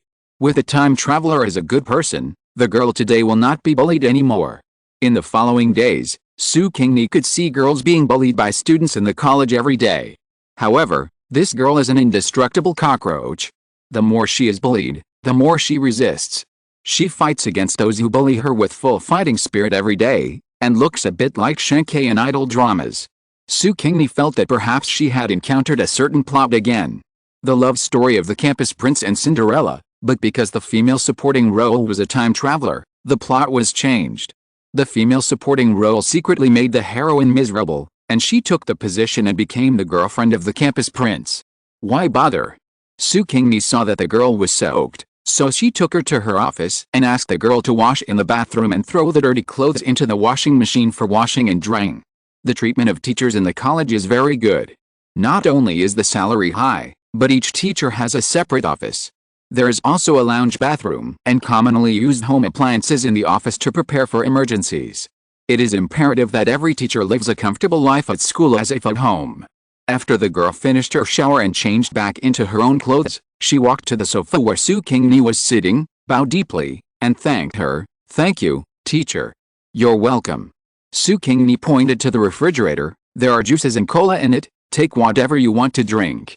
The girl didn't pretend to be pretentious, opened the refrigerator door, took out a can of cola, and sat on the sofa next to Su Qingni. "My name is Duckweed." The girl introduced herself. "Duckweed." Su Qingni couldn't help but laugh. "Just like Shankai, they're all grass." Su Qingni stared at the still wet hair of the duckweed and asked, "Why don't you leave Qinghong College? Your grades must be very good.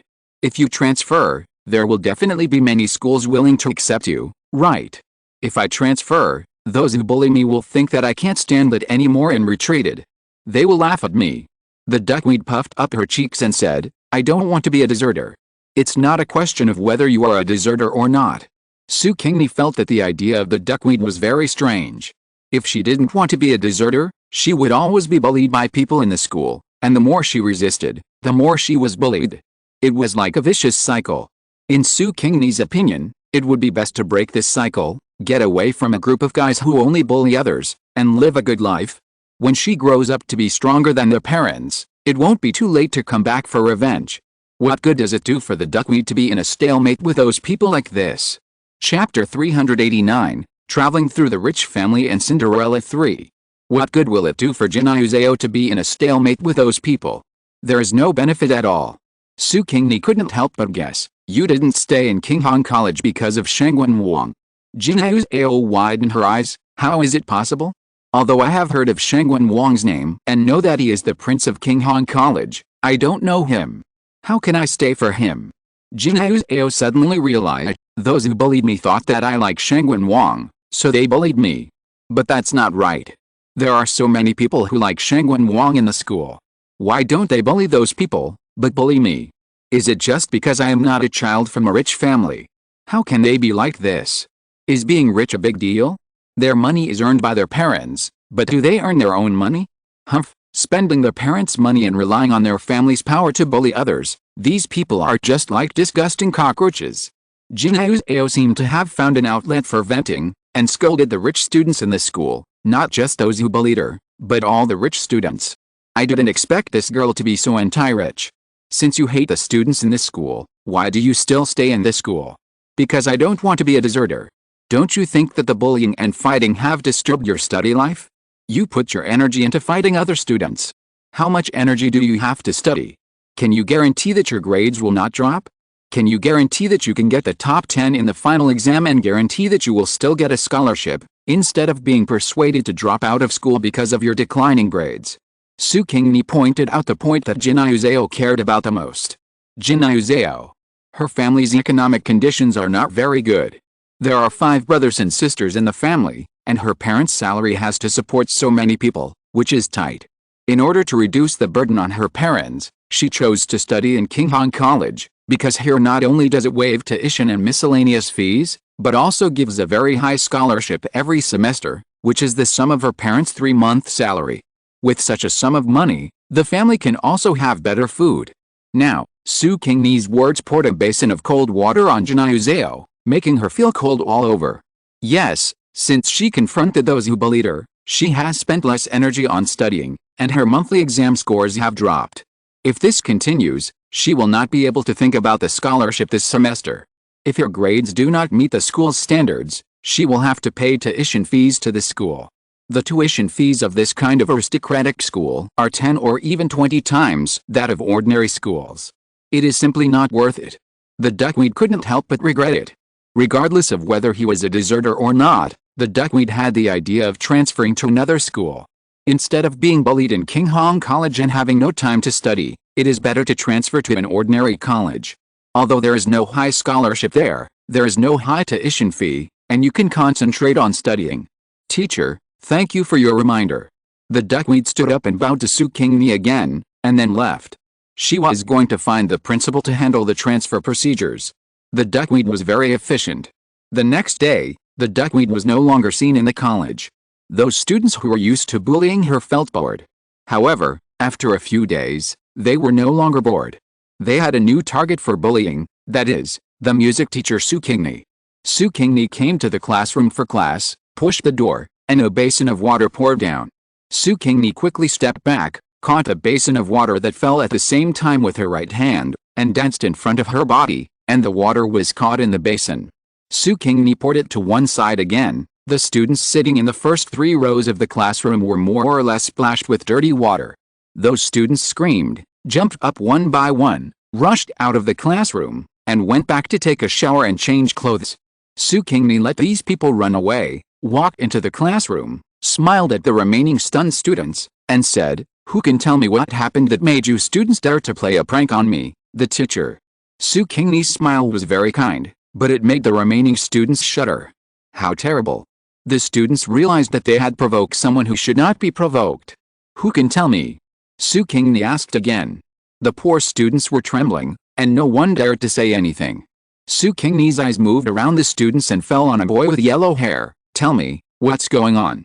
The boy with yellow hair was shaking all over, and he said tremblingly, "Everyone in the school is saying that you have bad intentions towards Shangwen Wang, and you came to the college to teach just to pursue Shangwen Wang. They say you are an old cow eating young grass. Shangwen Wang hates you very much? So the girls in the school started to target you. The boys bullied the goldfish algae before and found it fun, so they joined the girls to target you and bully you." Su Qingni sneered and asked, "Do you think I will like Shangwen Wang like this?" Everyone shook their heads. Teacher Su looks like a queen, and she should like mature and stable men, kings and emperors, not young princes. "Do you know where this rumor came from?" Su Qingni asked. Everyone shook their heads again. Su Qingni smiled and said, "Then go investigate. I believe that with your abilities, you will definitely be able to find out who spread rumors and framed me, right?" All the students nodded. "Investigate. We must find out who the person who spread rumors and framed me is." Damn, they were actually forced to face such a big devil and almost scared them to death. How could they let that person go? So, the students took action and soon found out the instigator. It was none other than the time-traveling girl Hong Xiaoyu. They also found out that the goldfish algae, who was bullied by them to transfer to another school, did not know Shangwen Wang at all, but it was Hong Xiaoyu who spread the news that the goldfish algae had done something wrong to Shangwen Wang, which led to other girls being jealous of the goldfish algae and bullying her. All the evidence showed that Hong Xiaoyu liked Shangwen Wang herself, and would secretly use means to deal with her rivals who she felt would threaten her, and use other people to deal with those innocent people. She pretended to be a good person in front of Shangwen Wang, and acted like a saint to intercede for the bullied people. The true face was revealed, and the teachers and students of the whole school were in an uproar. No one expected that Hong Xiaoyu, who was considered kind, dignified and excellent, was actually such a sinister woman. Her actions were just like a rat in the gutter. The original impression was completely overturned. Now everyone only hated and was wary of Hong Xiaoyu, especially the girls who had inexplicable misfortune with her, and they all suspected Hong Xiaoyu. Chapter 390, Traveling Through the Rich Family and Cinderella 4. Hong Xiaoyu was questioned by all her classmates, her reputation declined, and she fell from the altar of the goddess. How could Hong Xiaoyu, who traveled through time and space, bear this? She was a traveler, and she thought she was superior to others. She thought the male protagonist would be her subordinate, and everyone else was her younger brother. She was the only one who looked down on others, so how could she be reduced to being despised and looked down upon by others? Hong Xiaoyu had been smooth sailing since she traveled through time and space, and had never suffered any setbacks. Now that she had encountered such an incident, the string called rationality in her head broke, and she began to make stupid moves. She bribed the gangsters with money to deal with Su Qingni, wanting the gangsters to insult Su Qingni, take photos of Su Qingni's naked body, and then post them on the school forum, so that Su Qingni would be too ashamed to stay in school, or even in the city. Su Qingni easily dealt with the gangsters and learned about Hong Xiaoyu's calculations from them. Su Qingni smiled. She ignored Hong Xiaoyu, but this woman was looking for trouble with her. Did she really think that Hong Zhiai was a time traveler and the daughter of a big family in this world, so she had no way to deal with her? Su Qingni handed the gangsters over to the police uncle, making sure that the police uncle would definitely know from the gangsters that Hong Zhiai is the mastermind. She found the source of everything, Shangwen Wang. Shangwen Wang is worthy of being the prince of the academy. Not only is he handsome, but his family is also rich and he is excellent. His academic performance has always ranked first. He is proficient in 8 foreign languages, and he learns violin, piano, horse riding and dancing. This is an all-round handsome guy. No wonder so many girls like him. Teacher Su. Although Shangwen Wang's attitude was cold, he was still polite. Su Qingni walked to his side and looked out the window along his line of sight. Do you know why I am looking for you? I know. Shangwen Wang admitted responsibly, I am very sorry. Because of me, I have caused unnecessary trouble to the teacher. And the previous classmate Jinai Zhao, I have asked someone to apologize to him and compensate him. Su Qingni admired this attitude and asked, what do you think of Hong Zhiai? If Shangwen Wang has already fallen in love with Hong Zhiai, she doesn't mind hypnotizing him to make him forget Hong Zhiai. Anyway, she will never let Hong Zhiai conquer Shangwen Wang and achieve her goal. Shangwen Wang showed disgust on his face, she has nothing to do with me. At the beginning of their acquaintance, Hong Zhiai's performance really confused him, making him think that this girl was nice and he wanted to get in touch with her. But after several contacts, Shangwen Wang discovered that Hong Zhiai's true nature was completely different from what she showed.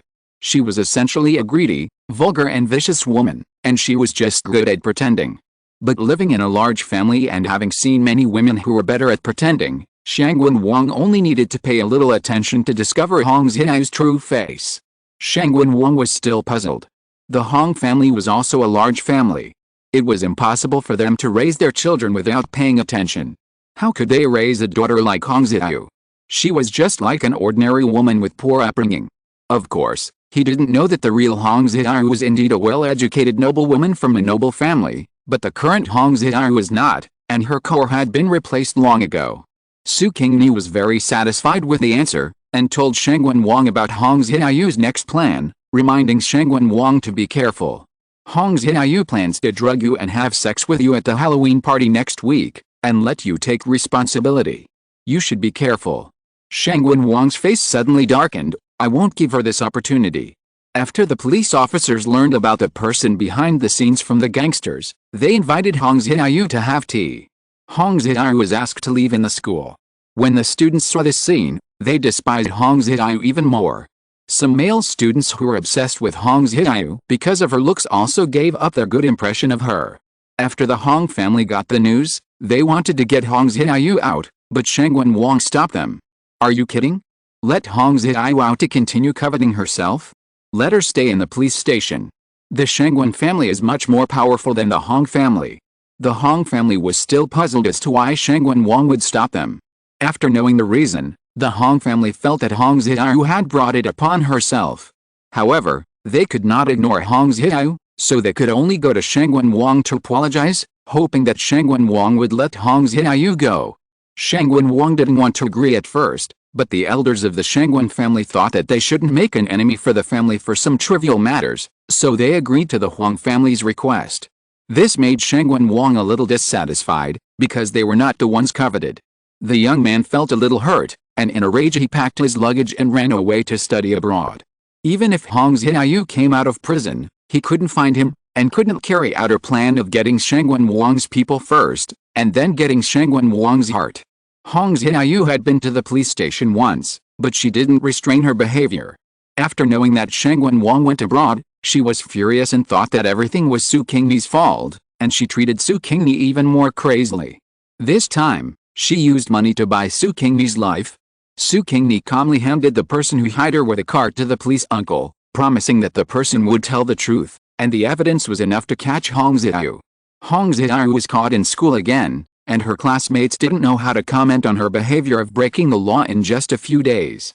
The Hong family had to use their power to fish Hong Zhiai out again, but the head of the Hong family was also annoyed and sternly warned Hong Zhiai not to cause trouble for the family again, otherwise she would be driven out of the Hong family.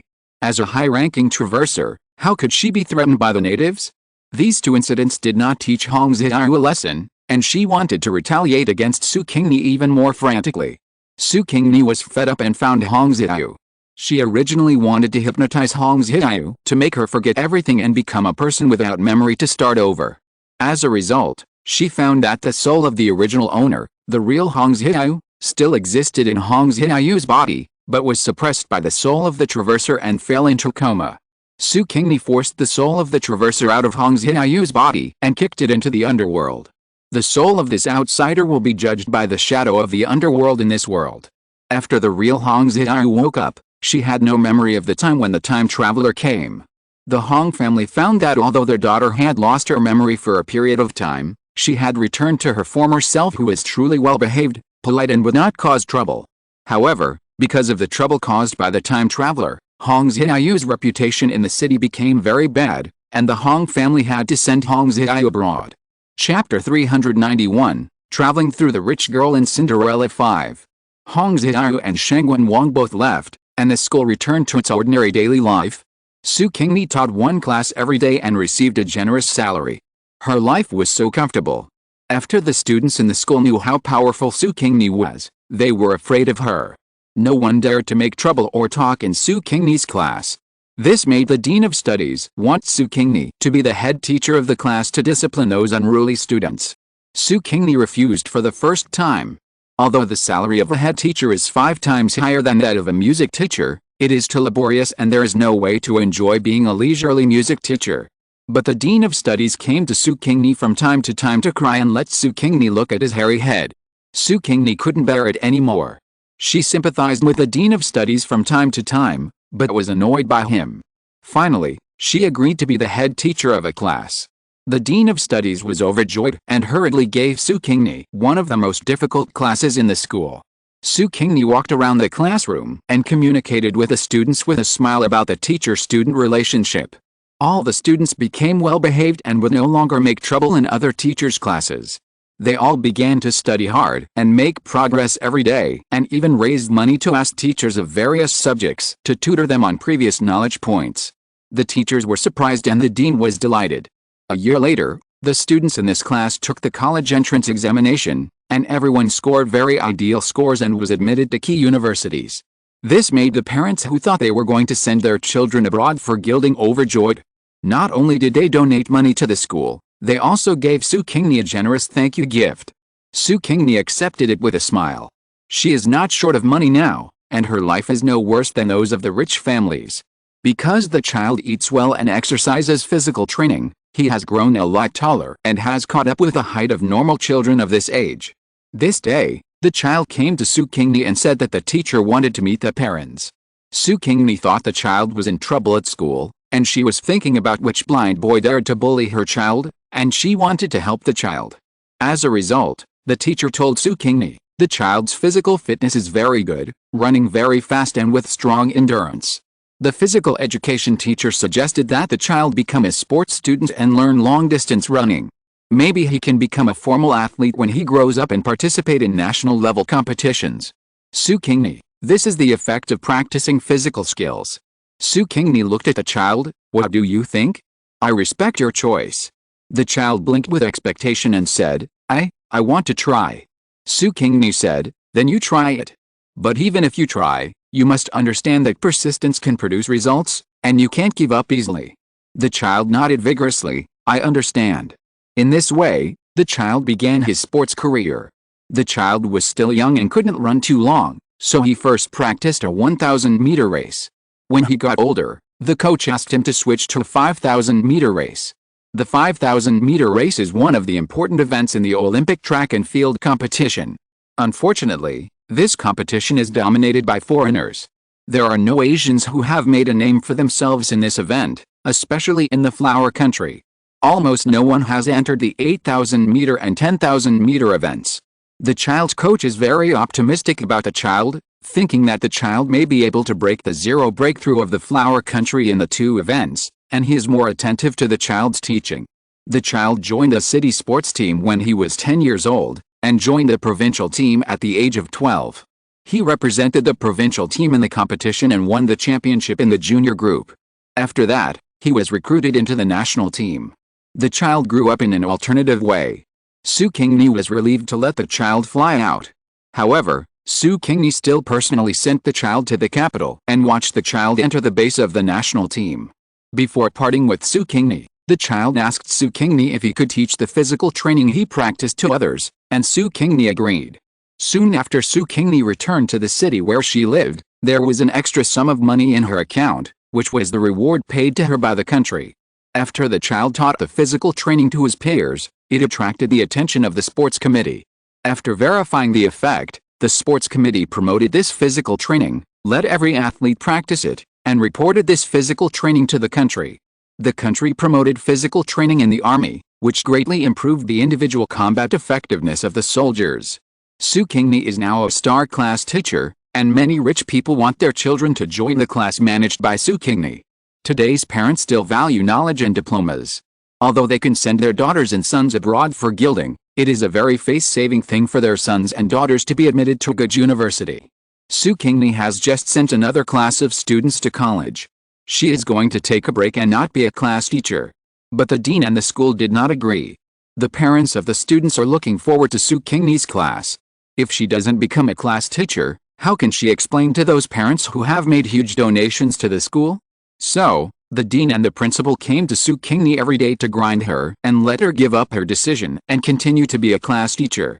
Su Qingni was not moved at all, and simply released the trump card of "If you continue to bother me, I will resign." The principal and the dean of studies had no choice but to retreat, but before retreating, they got Su Qingni's promise to continue to be the head teacher in the next term. Su Qingni lived a decadent and leisurely life, which was all shown to outsiders.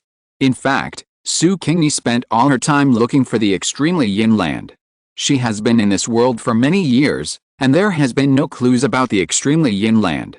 Su Qingni used the method she used in the fairy world in the painting to search for information on the internet, make judgments, and then go to investigate in person.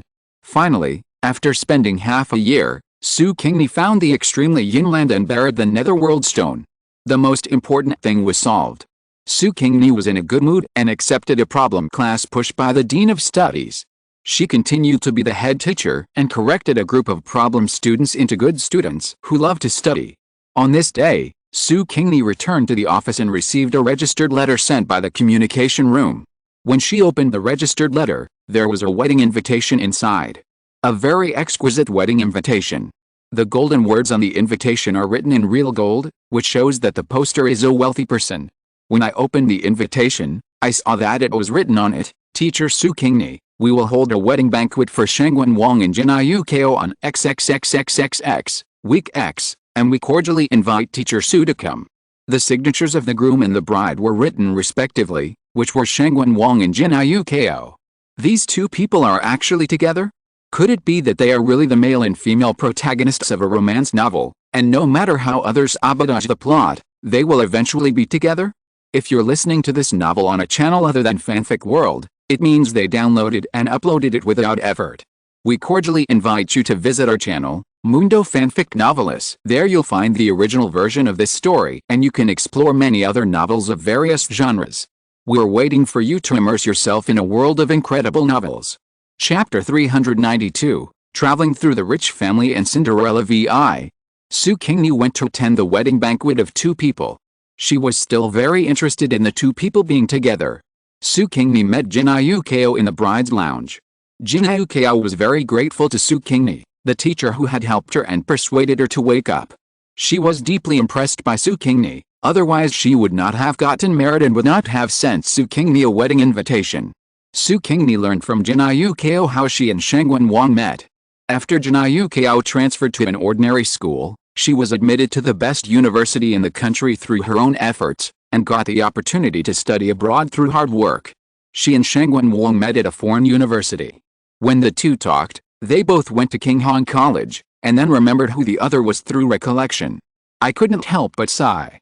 After that, the two met more often, got familiar with each other, developed a good impression of each other, and then developed into a boyfriend and girlfriend. The two started a business together abroad and established a company. This company is naturally not a group of Shangwen's family, but it is also good among emerging companies and has great prospects. The Shangwen family saw the excellence of Jinayuko through this company and accepted him as Shangwen Wang's wife. Otherwise, It would not be so easy for Cinderella to marry into a wealthy family. Wang and I met Hong Xiao abroad. Jin Ao said. She looked at Su Qingni and found that Su Qingni's face did not change at all. She praised Su Qingni in her heart. She heard about what Hong Xiao did from Shengwen Wang. At that time, she was bullied by other students because of Hong Xiao. Hong Xiao wanted to use the same method to deal with Teacher Su, but it was easily resolved by Teacher Su and sent to the police station. Teacher Su is really good. Maybe she has been taught a lesson. Hong Xiao has changed a lot. She is completely different from the school. Of course it is different. The core is different, how can it be the same? Jin Ao continued, Hong Xiao found a Chinese boyfriend, the relationship is good, and they are also preparing to get married.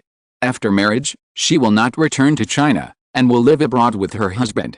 Su Qingni said without any care. The two chatted for a while, and the ceremony was about to begin. Su Qingni said goodbye to the bride, sat down at the banquet table, and waited for the bride to enter.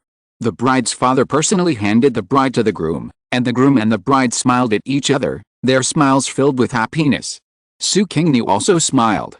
This is a happy ending to a novel, right? Exclamation mark. Time passed quickly, and Su Qingni sent away the problem students. This group of students, like their seniors, worked hard under Su Qingni's smiling gaze, and all of them were admitted to good universities. After Su Qingni had a thank you banquet for the students, she packed her things and set off to go abroad to the Olympic Games. Su Rui will participate in this Olympics. This is his first time to participate in the Olympics. As his elder, Su Qingni naturally has to go to the scene to cheer for the child in person. The child has grown up now. The 19-year-old boy is handsome, and he is a big guy. The child personally took Su Qingni to the viewing seat reserved for her. Su Qingni sat there with a very good view and could see every corner of the venue clearly. After Su Qingni was settled, the kid went to prepare for the competition. He participated in the men's 5,000-meter and 10,000-meter races. In the 10,000-meter race, only the kid was qualified for the Olympics. This was already amazing, because no athlete had ever qualified before the kid. The kid was not short, about 1.75 meters tall, but much shorter than other opponents. The competitors from other countries were all tall and long-legged, and the kid was like a dwarf among them, which looked a bit funny. The audience from other countries laughed at this scene and shouted dwarf to the kid. The other players also showed contempt for the kid, but the kid would use his strength to make everyone put away this contempt. The starting gun sounded, and the kid left the starting line. He controlled his physical strength and ran at a constant speed, but the kid's speed was a little faster than others, and he ran in the front as the first place. Except for Su Qingni and the kid's coach and teammates, the rest of the people were not optimistic about the kid. What's the point of running so fast now? If he runs fast now, will he have enough energy to finish the whole race later? No one was optimistic about the child and didn't believe in his physical strength. The facts shattered everyone's glasses. The child's physical strength was always so good that he maintained the original speed and finished the whole race. Not only did he get the first place, but he also broke the world record of this competition. Opponents, Greek letter sigma, audiences in the stands, Greek letter sigma, audiences watching the live broadcast in front of the TV, Greek letter sigma, after being surprised, foreign audiences cheered excitedly. What a miracle! The athletes of our country actually broke through the blockade of foreigners in the 10,000-meter track and field race, won the championship, and stepped on the foreigners. This is really a miracle. However, after Su Rui, many other athletes broke various records in the Olympics, which made the flower growers too excited and calm. They didn't understand why the country's athletes became so powerful one by one. Su Qingni smiled, hiding her merits and fame. The child had a gold medal on his chest, and watched the national flag rise as the national anthem played, with tears in the corners of his eyes. Su Qingni smiled when she saw this scene, and a sense of pride surged in her heart. Such an excellent child, a child who brought glory to the country, was raised by her. Even without the timeline, Su Qingni could predict that if she hadn't taken the child out of the mountain village, the child's future would be absolutely terrible. With his stepmother's abuse and torture, the child might not live to adulthood. After the Olympics, Su Qingni went back to continue to be her star class teacher. Su Qingni has educated countless people in her life, and her students are all over the world. When she left this world, many people came to her funeral, all of whom were her students. These students have all become successful people. Su Qingni returned to the witch world to rest. In this world, she didn't find the true spirit fragments of the ancestor witch, and she was a little disappointed. But this mood soon turned around. During Su Qingni's rest, Baize came to her once and asked her if she had found someone's true spirit fragments in other worlds. Su Qingni replied, "If I find it, I will definitely not send the fragments to you when I come back." Baize was not disappointed with this answer, and left. Su Qingni looked in the direction of the demon world for a long time and crossed again. Chapter 393 Summoner World 1. I must break off the engagement. This is what Su Qingni heard after she took over the body. She subconsciously blurted out the most famous phrase in the scene of breaking off an engagement: break off the engagement. Humph, 30 years in the east, 30 years in the west, don't bully the poor young man. Then she saw people around her looking at her with strange eyes. Su Qingni laughed awkwardly and said hurriedly, "Well, I'll tell a joke to lighten the atmosphere." But a beautiful girl said dissatisfiedly, "You have just agreed to break off the engagement, how can it be called a joke? Do you want to regret it?" Su Qingni had already received the original owner's memory at this time, and knew that the girl was the boy's ex-fiancée Che Ruhan, who came to break off the engagement. The boy's soul is now sleeping in his body. Before he fell asleep, he couldn't figure out why Che Ruhan came to break off the engagement. Say there is no love? Just kidding. At this time, most couples in the marriage of aristocratic families are engaged by their elders, so it is normal for them to have no feelings. It is a bit unreasonable for Che Ruhan to break off the engagement with this reason. Was the original owner Wan Qisu a waste in the early stage, like the protagonist in those broken engagement articles? No. Although Wan Qisu is not a one-in-a-million genius, he has good cultivation aptitude and has good strength at a young age. In comparison, Che Ruhan is a waste. Her cultivation aptitude is very poor. At the age of 15, she doesn't even have a summoned beast and is often ridiculed. If she wasn't very beautiful and could be used for marriage, her family would have given up on her long ago. Then why did Che Ruhan come to break off the engagement? It can't be like she said, that she felt she was not worthy of Wan Qisu and wanted to break off the engagement, right? The people of the Wan Qi family thought so. The head of the Wan Qi family thought about it. If such a poorly qualified woman became the wife of her grandson, would the child born in the future be affected by her mother's bloodline and have poor aptitude? In this case, it would be better to break off the engagement. Thinking of this, the head of the Wan Qi family agreed to break off the engagement. The Wan Qi family and the Zish family did not fall out because of the cancellation of the engagement. They were still in harmony and still in alliance with each other. The matter was resolved satisfactorily, and Zish Ruhan happily followed the Zish family away. The head of the Wan Qi family stared at the backs of the Zish family members, leaving and narrowed his eyes slightly. Something was wrong. He turned to ask his eldest son, Wan Qichen, Wan Qisu's biological father, why do you think the Zish family broke off the engagement? If there was no benefit in breaking off the engagement, would the Zish family choose to break off the engagement with the Wan Qi family? You must know that the Wan Qi family has 2 more high-level combat forces than the Zish family. Wan Qichen said, maybe she has climbed up the ladder, and the children of a more powerful family have taken a fancy to Zish Ruhan's beauty and want to marry her. The Zish family will get more benefits by marrying her to that family. The head of the Wan Qi family nodded, and he thought so too. Neither of them thought about Zish Ruhan herself. Too many people know that Che Ruhan is a waste, and no one has ever thought that a waste will turn over one day. At least there has never been such an example in this world. And people in this world don't know that there is such a thing as a waste counterattack slap in the face. Su Qingni said, Grandpa, Father, Che Ruhan's qualifications have changed. She already has her first summoned beast. And it is a very powerful summoned beast, which is countless times more powerful than the strongest summoned beast owned by Wan Qi family master, the master of the Wan Qi family. According to the strength level of this world, Che Ruhan's summoned beast belongs to the god level summoned beast, right? No wonder Che Ruhan wants to break off the engagement with Wan Qisu. She has a strong confidence and looks down on her ordinary and excellent fiancé. According to the general routine of online articles, Wan Qisu, the fiancé with money, is likely to become cannon fodder on the road ahead for Che Ruhan, the heroine. The heroine develops with her family, and the Wan Qi family will become a stepping stone and cannon fodder for her development. In order to prevent the Wenqi family from being plotted against by the Zish family without knowing it, the two stewards of the Wenqi family must be reminded. Zish Ruohan can summon a summoned beast. The head of the Wenqi family frowned and asked his grandson, "How did you know?" Su Qingni had already thought of an excuse. Zish Ruohan's maid said it. When Zish Ruohan summoned the first summoned beast, the maid was next to her and was injured on the face by the summoned beast, disfigured. Zish Ruohan drove her away. Later, when the Zish family found out, in order to keep it secret, they sent someone to kill the little maid. Before she died, the little maid met me and told me about it.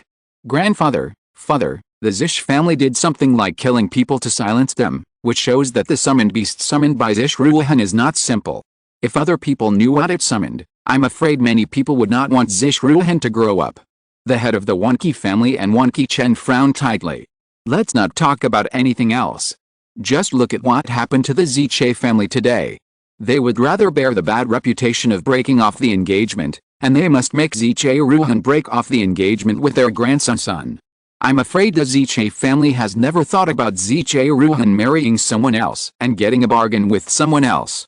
They should want to keep Ziche Ruohan in the Ziche family and leave an extra high-end combat force for the Ziche family. From this point of view, Ziche Ruohan's summoned beast is really extraordinary. In the future, let people pay more attention to the Ziche family. Don't forget that they have calculated our Wenqi family. The head of the Wenqi family instructed Wenqi Chen. Wenqi Chen nodded in agreement. The head of the Wenqi family looked at his grandson again. His attitude was much kinder, and said, "I'm sorry for this matter. You go to the Yunbao pavilion to choose 3 weapons and protective gear." "Thank you, grandfather." Su Qingni smiled and agreed, and went to the Yunbao pavilion of the Wenqi family to choose things. She wanted to see what the level of weapons and armor in this world was like, and whether they were of the same level as the magic weapons in the prehistoric world. The answer was no.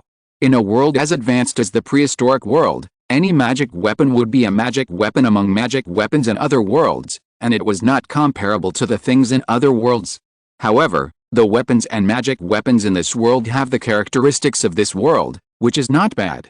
It's just that Su Qingni can say hundreds of ways to improve each item and enhance the power of weapons and armor. She recorded these improvement methods and waited for a chance to hand them over to the head of the Wenqi family to improve the refining level of the Wenqi family's weapon refiners. This world is a world with high military power, and it can accommodate Su Qingni's power, which is similar to that of the Western fantasy world. This world is dominated by summoners, but the people in this world are not as weak and fragile as the summoners in other worlds. They also practice themselves, strengthen themselves and improve their own military power, and then summon powerful summoned beasts. One person and one beast cooperate tacitly and display powerful strength. Chapter 394 Summoner World II. People in this world have more or less the qualifications of a summoner. Every child will be tested for qualifications when he is 6 years old. Those with qualifications will be valued, while those without qualifications may become pawns of marriage like Ziche Ruohan. Summoners are divided into 10 levels: Primary Summoner, Yellow Summoner, Mysterious Summoner, Earth Summoner, Heaven Summoner, King Summoner, Emperor Summoner, Saint Summoner, and God Summoner. Saint Summoners and God Summoners are both legendary. However, it is said that there are indeed Saint Summoners on the mainland, but they are all trump cards of some superpowers and will not appear in front of people easily.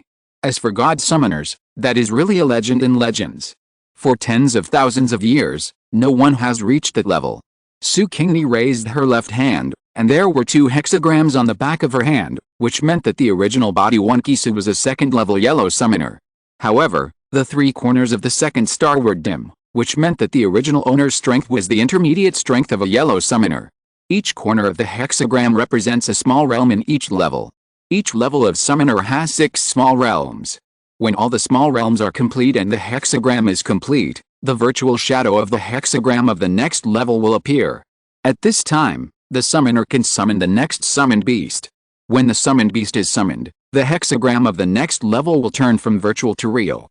The hexagram on the summoner's hand is arranged according to the pattern of the Big Dipper. When it comes to the Emperor level summoner, there will be a complete Big Dipper icon on the back of that person's hand. However, when it comes to the Emperor level summoner, the Big Dipper in the hexagram will disappear, and the summoner's hand will show the moon mark, from the crescent moon to the full moon, which is also 6 levels. The hand of the saint-level summoner is the icon of the sun. As for whether there are partial solar eclipses, total solar eclipses, etc., no one knows. As for what mark is on the hand of the god-level summoner, no one knows. Even the oldest document records on the continent have not recorded it. Su Qingni touched the 2 hexagrams on the back of her hand, and with a thought, she summoned the summoned beast belonging to the original owner. Su Qingni has studied the summoning contract of this world. Part of this contract acts on the soul, and part acts on the body, with a part acting on the body being more. Su Qingni made some changes and changed the contract to act completely on the body. This is to prevent the original owner Wan Qisu from being able to command the summoned beasts that she summoned for him after she left. People in this world can live a long life through cultivation. The original owner's soul is still there, and Su Qingni can't occupy Wan Qisu's body forever. When the netherworld is connected to this world, Su Qingni will leave. However, 10 years is not a long time for the original owner. When he cultivates to a saint-level summoner, he can live for tens of thousands of years. 2 balls of light appeared in the air. In just a short moment, the balls of light disappeared, and 2 summoned beasts appeared in front of Su Qingni. Wan Qisu has good qualifications, and the level of the summoned beasts he summoned is not low. Let me say here that summoned beasts are also divided into 10 levels, namely the lowest 1-star summoned beast, and the 2-star summoned beasts, 3-star summoned beasts, 4-star summoned beasts, 9-star summoned beasts, and 10-star summoned beasts. 9-star summoned beasts are also called holy level summoned beasts, and 10-star summoned beasts are also called god level summoned beasts. The original owner Wan Qisu was just a yellow level summoner, but he summoned 3-star summoned beasts and 4-star summoned beasts. The level of summoned beasts is not fixed. Just like people can practice to improve their strength, summoned beasts can also improve their strength through practice. However, the level of summoned beasts is affected by qualifications just like the level of humans. Summoned beasts are limited by blood. It is difficult for summoned beasts with bad blood to break through to a high level. Wan Qisu's 2 summoned beasts have good bloodlines. One is the lightning eagle and the other is the flame tiger. Their bloodlines are limited to 7 stars. In theory, they grow up with Wan Qisu and can eventually become 7-star summoned beasts. However, there are not many people who have 7-star summoned beasts. Even in the entire Wan Qi family, there are only 100 people who have summoned beasts above 7 stars. Theory is just theory. Whether it can really become a 7-star summoned beast depends on the efforts of Wan Qisu and the 2 summoned beasts, as well as luck. Now that Su Qingni is using Wan Qisu's body, she will naturally give some benefits to Wan Qisu and his summoned beasts. Needless to say, Wan Qisu will use his body to practice. When Su Qingni leaves and Wan Qisu returns, he will find that his strength has become the top existence in this world, a god-level summoner. I don't know what's going on. Su Qingni doesn't know whether Wan Qisu's body can become a god-level summoner in more than 10 years, but it can definitely reach the realm of a saint-level summoner.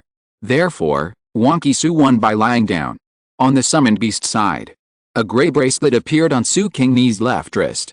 It looked very ugly and didn't match her current nobleman's dress at all, but the value of this bracelet was greater than all the expensive furnishings in the whole room combined.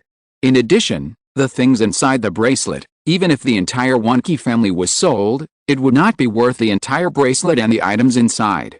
This bracelet was naturally a storage bracelet that Su Qingni had smuggled into this world. It contained some small things that Su Qingni had specially selected. Su Qingni took out 2 small porcelain bottles from the bracelet, opened the bottle caps, and the smell coming out of them made the eyes of the 2 summoned beasts red. If it weren't for the restrictions of the contract, I'm afraid they would have pounced on them to snatch the 2 porcelain bottles. Su Qingni poured out a drop of blood-red liquid from each of the 2 porcelain bottles, and bounced them to the lightning eagle and the flame tiger respectively. The lightning eagle and the flame tiger opened their mouths impatiently and swallowed the 2 drops of liquid into their mouths. After that, the 2 were still staring at the porcelain bottle in Su Qingni's hand. Su Qingni smiled and said, "Don't be too greedy. You can only bear 1 drop of the liquid in it at most. 1 more drop, you won't be able to withstand the power in it and will explode and die." As soon as the voice fell, the 2 summoned beasts began to twitch all over, and it was the 2 drops of liquid that took effect in their bodies. Su Qingni waved her hand and put a barrier on each of the 2 beasts, so that others could not disturb them from digesting and absorbing the power of the liquid and evolving. She waved her hand again and received the 2 beasts in her summoning space. It was unknown how long it would take for the two beasts to evolve, but it would definitely not be short.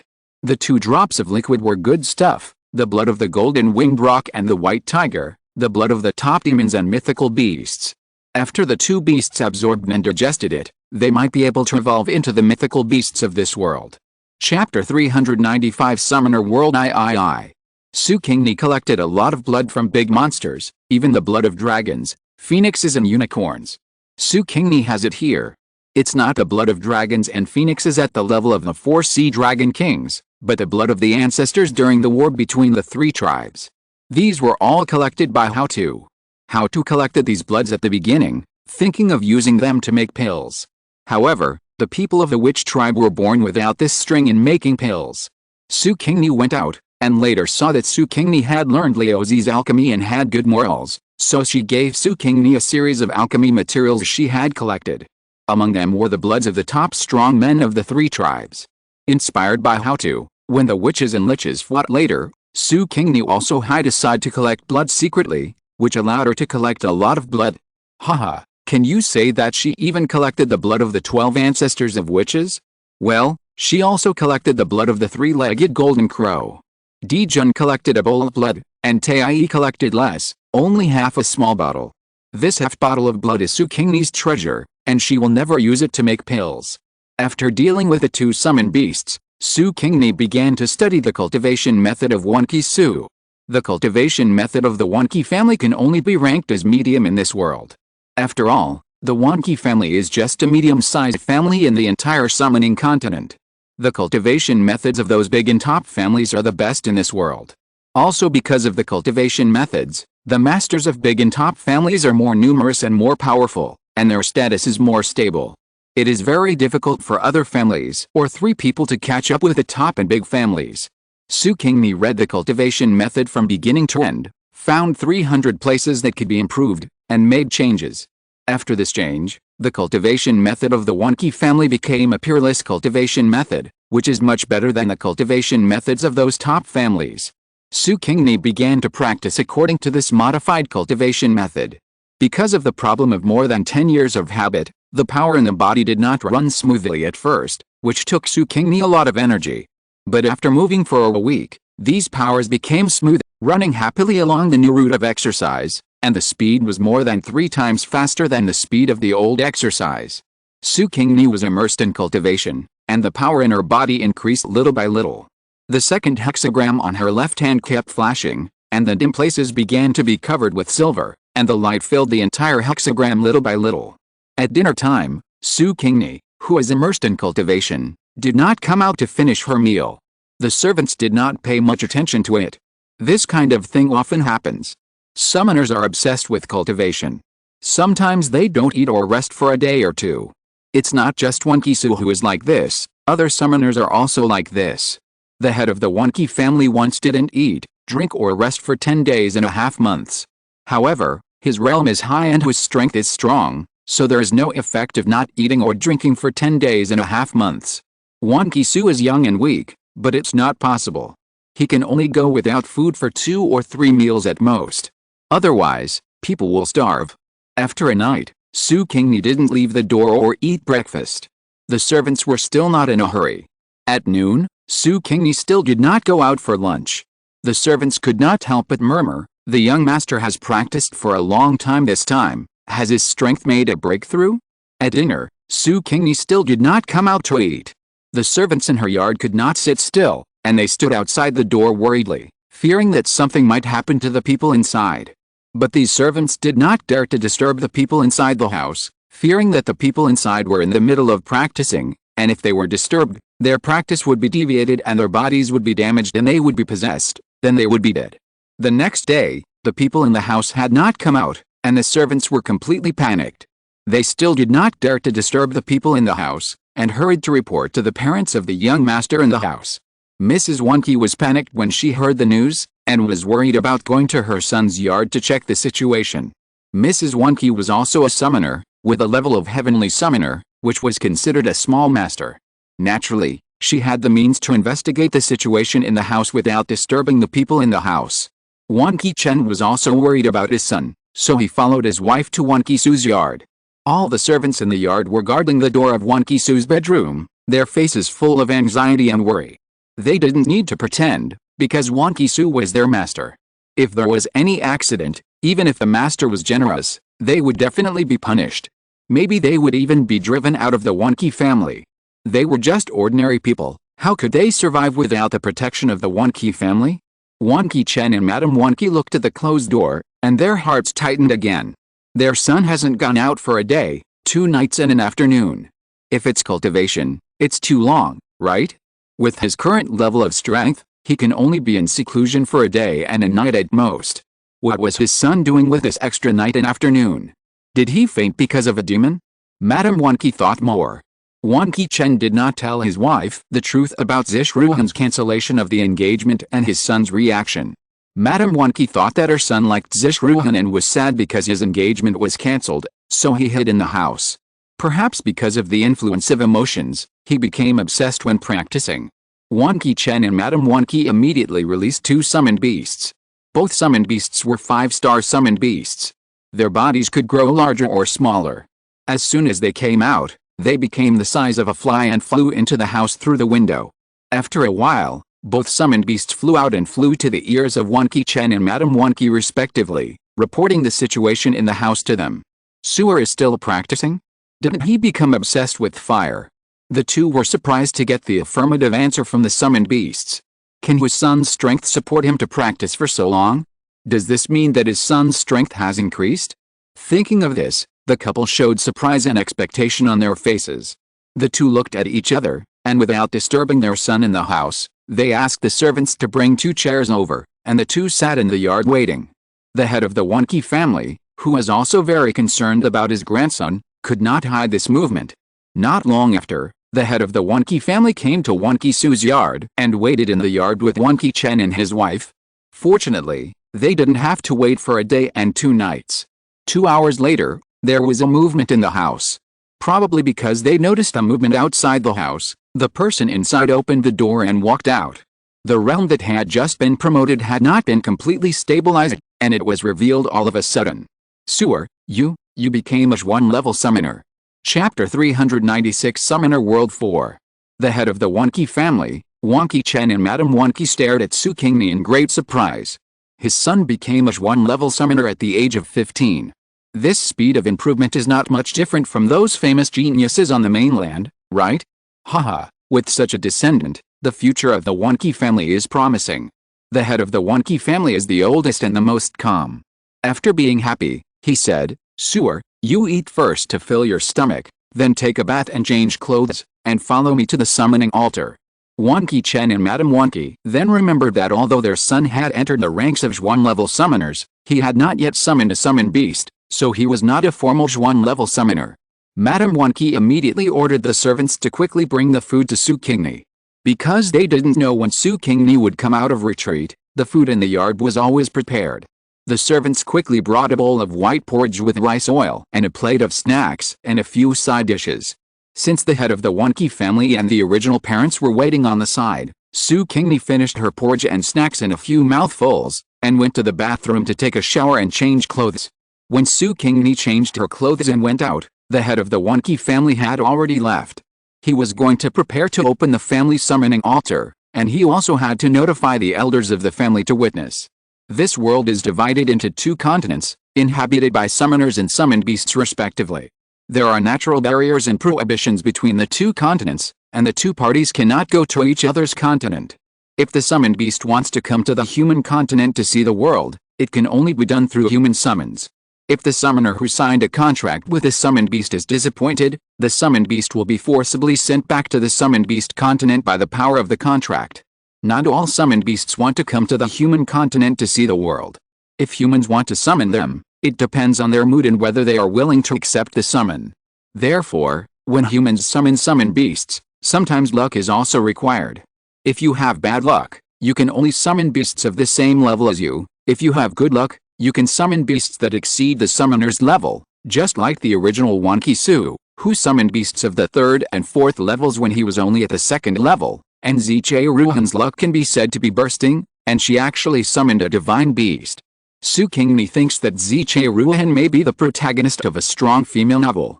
Legend has it that divine beasts can transform, but I don't know if this divine beast is the male protagonist or one of the male protagonists.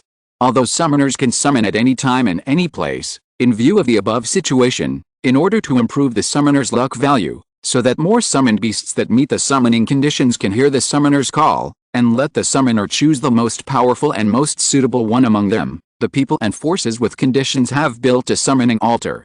Not to mention, the quality of the beasts summoned on the summoning altar is really better than those summoned without the summoning altar. When Su Qingni followed Wanqi Chen and Mrs. Wanqi to the summoning altar, the elders of the Wanqi family were already there. All the elders stared at Su Qingni with eyes wide open in surprise. They scanned Su Qingni from head to toe several times. After confirming that Su Qingni had really reached the threshold of Zhuan level summoner, they all laughed heartily. Great, great, our Wanqi family has also produced a genius. The eldest elder said, stroking his beard. He is the oldest among all, but because of his highest cultivation, he does not look old, and he has a baby face, looking like a young man. For the sake of his dignity, the eldest elder simply grew a long beard. The second elder laughed heartily. He is the biological father of the head of the Wanqi family and the great-grandfather of Wanqi Su. His direct great-grandson is so outstanding, and he is the happiest among all the elders. The third elder thought of something and said hurriedly, in 2 months, it will be the enrollment day of Xianfang College. With Xiao Su's current cultivation level, he has reached the admission standard of Xianfang College. In 50 years, our Wanqi family will have another child who can enter Xianfang College. Xianfang College is the best college in the entire continent. The dean of the college is the most powerful person on the continent, an emperor-level summoner. Of course, this is the case when a saint-level summoner does not appear. But even if he appears, these saint-level summoners will not attack Xianfang College, because Xianfang College also has a hidden saint-level summoner. In addition to the dean, the other teachers in the college are also very powerful summoners. Even those with weaker strength have very strong theoretical research levels. Xianfang College only recruits geniuses and sets standards for those who want to enter the college. Those who are over 15 years old and under 20 years old are eligible to apply for Xianfang College unless they have reached this one-level summoner. Those who are over 20 years old and over 25 years old must reach the standard of Earth-level summoners before they can enter the school. The school will not recruit those over 25 years old. This standard is very strict. Only geniuses among geniuses can become one-level summoners under the age of 20. There is only 1 in 100,000 people. Once this standard was announced, only 100 students could enter Xianfang College every year. Compared with the number of young people in the entire continent, it was pitifully small. Therefore, Xianfang College has become a holy place in the hearts of people all over the continent and a cradle of the strong. Everyone is proud to be able to enter Xianfang College. Over the years, only a few people in the Wanqi family have entered Xianfang College, and the most recent one was 50 years ago. The one who entered to study was none other than the current head of the Wanqi family. Otherwise, he was just the son of the second elder. How could he become the head of the Wanqi family? It was because he entered Xianfang College to study and whose strength was the strongest in the Wanqi family. When the third elder mentioned Xianfang College, everyone's face showed an expression of longing, and then everyone looked at Su Qingni together. The eagerness in their eyes scared Su Qingni so much that she took 2 steps back. Xiao Su, after you finish summoning and take a rest for 2 days, I will send someone to take you to Xianfang City. The head of the Wanqi family said with suppressed excitement. Su Qingni could only nod her head in reaction. Okay, stop surrounding Xiao Su. It seems that Xiao Su is scared. The elder came out to help Su Qingni out. Hurry up and let Xiao Su perform the summoning ceremony. Let's see what kind of summoned beast Xiao Su summons this time. The people of the Wanqi family are very optimistic about Su Qingni's summoning. The original owner summoned a good summoned beast that was 1 or 2 levels higher than his own strength the previous 2 times. This time, he should be able to summon a good summoned beast. Everyone shut their mouths and stood solemnly beside the summoning altar, watching Su Qingni step by step onto the summoning altar and stand in the center of the summoning altar. The surrounding area of the summoning altar lit up with golden light, gathering on Su Qingni, and Su Qingni recited the summoning spell. Chapter 397 Summoner World 5. Su Qingni chanted this spell. She felt her soul being pulled into another continent, and saw many summoned beasts that responded to her spell. These summoned beasts ranged from the lowest 1 star to the highest 10 star, but the summoned beasts above 6 stars were indifferent to the spell and had no intention of responding. The 5-star summoned beasts were somewhat tempted, but a little hesitant, unlike the 3-star and 4-star summoned beasts who were so enthusiastic. Su Qingni smiled. For the 6-star and above beasts, she said that if you don't choose me, I will still pay attention to you. Humph, now you are indifferent to me, I am out of your reach and regret it.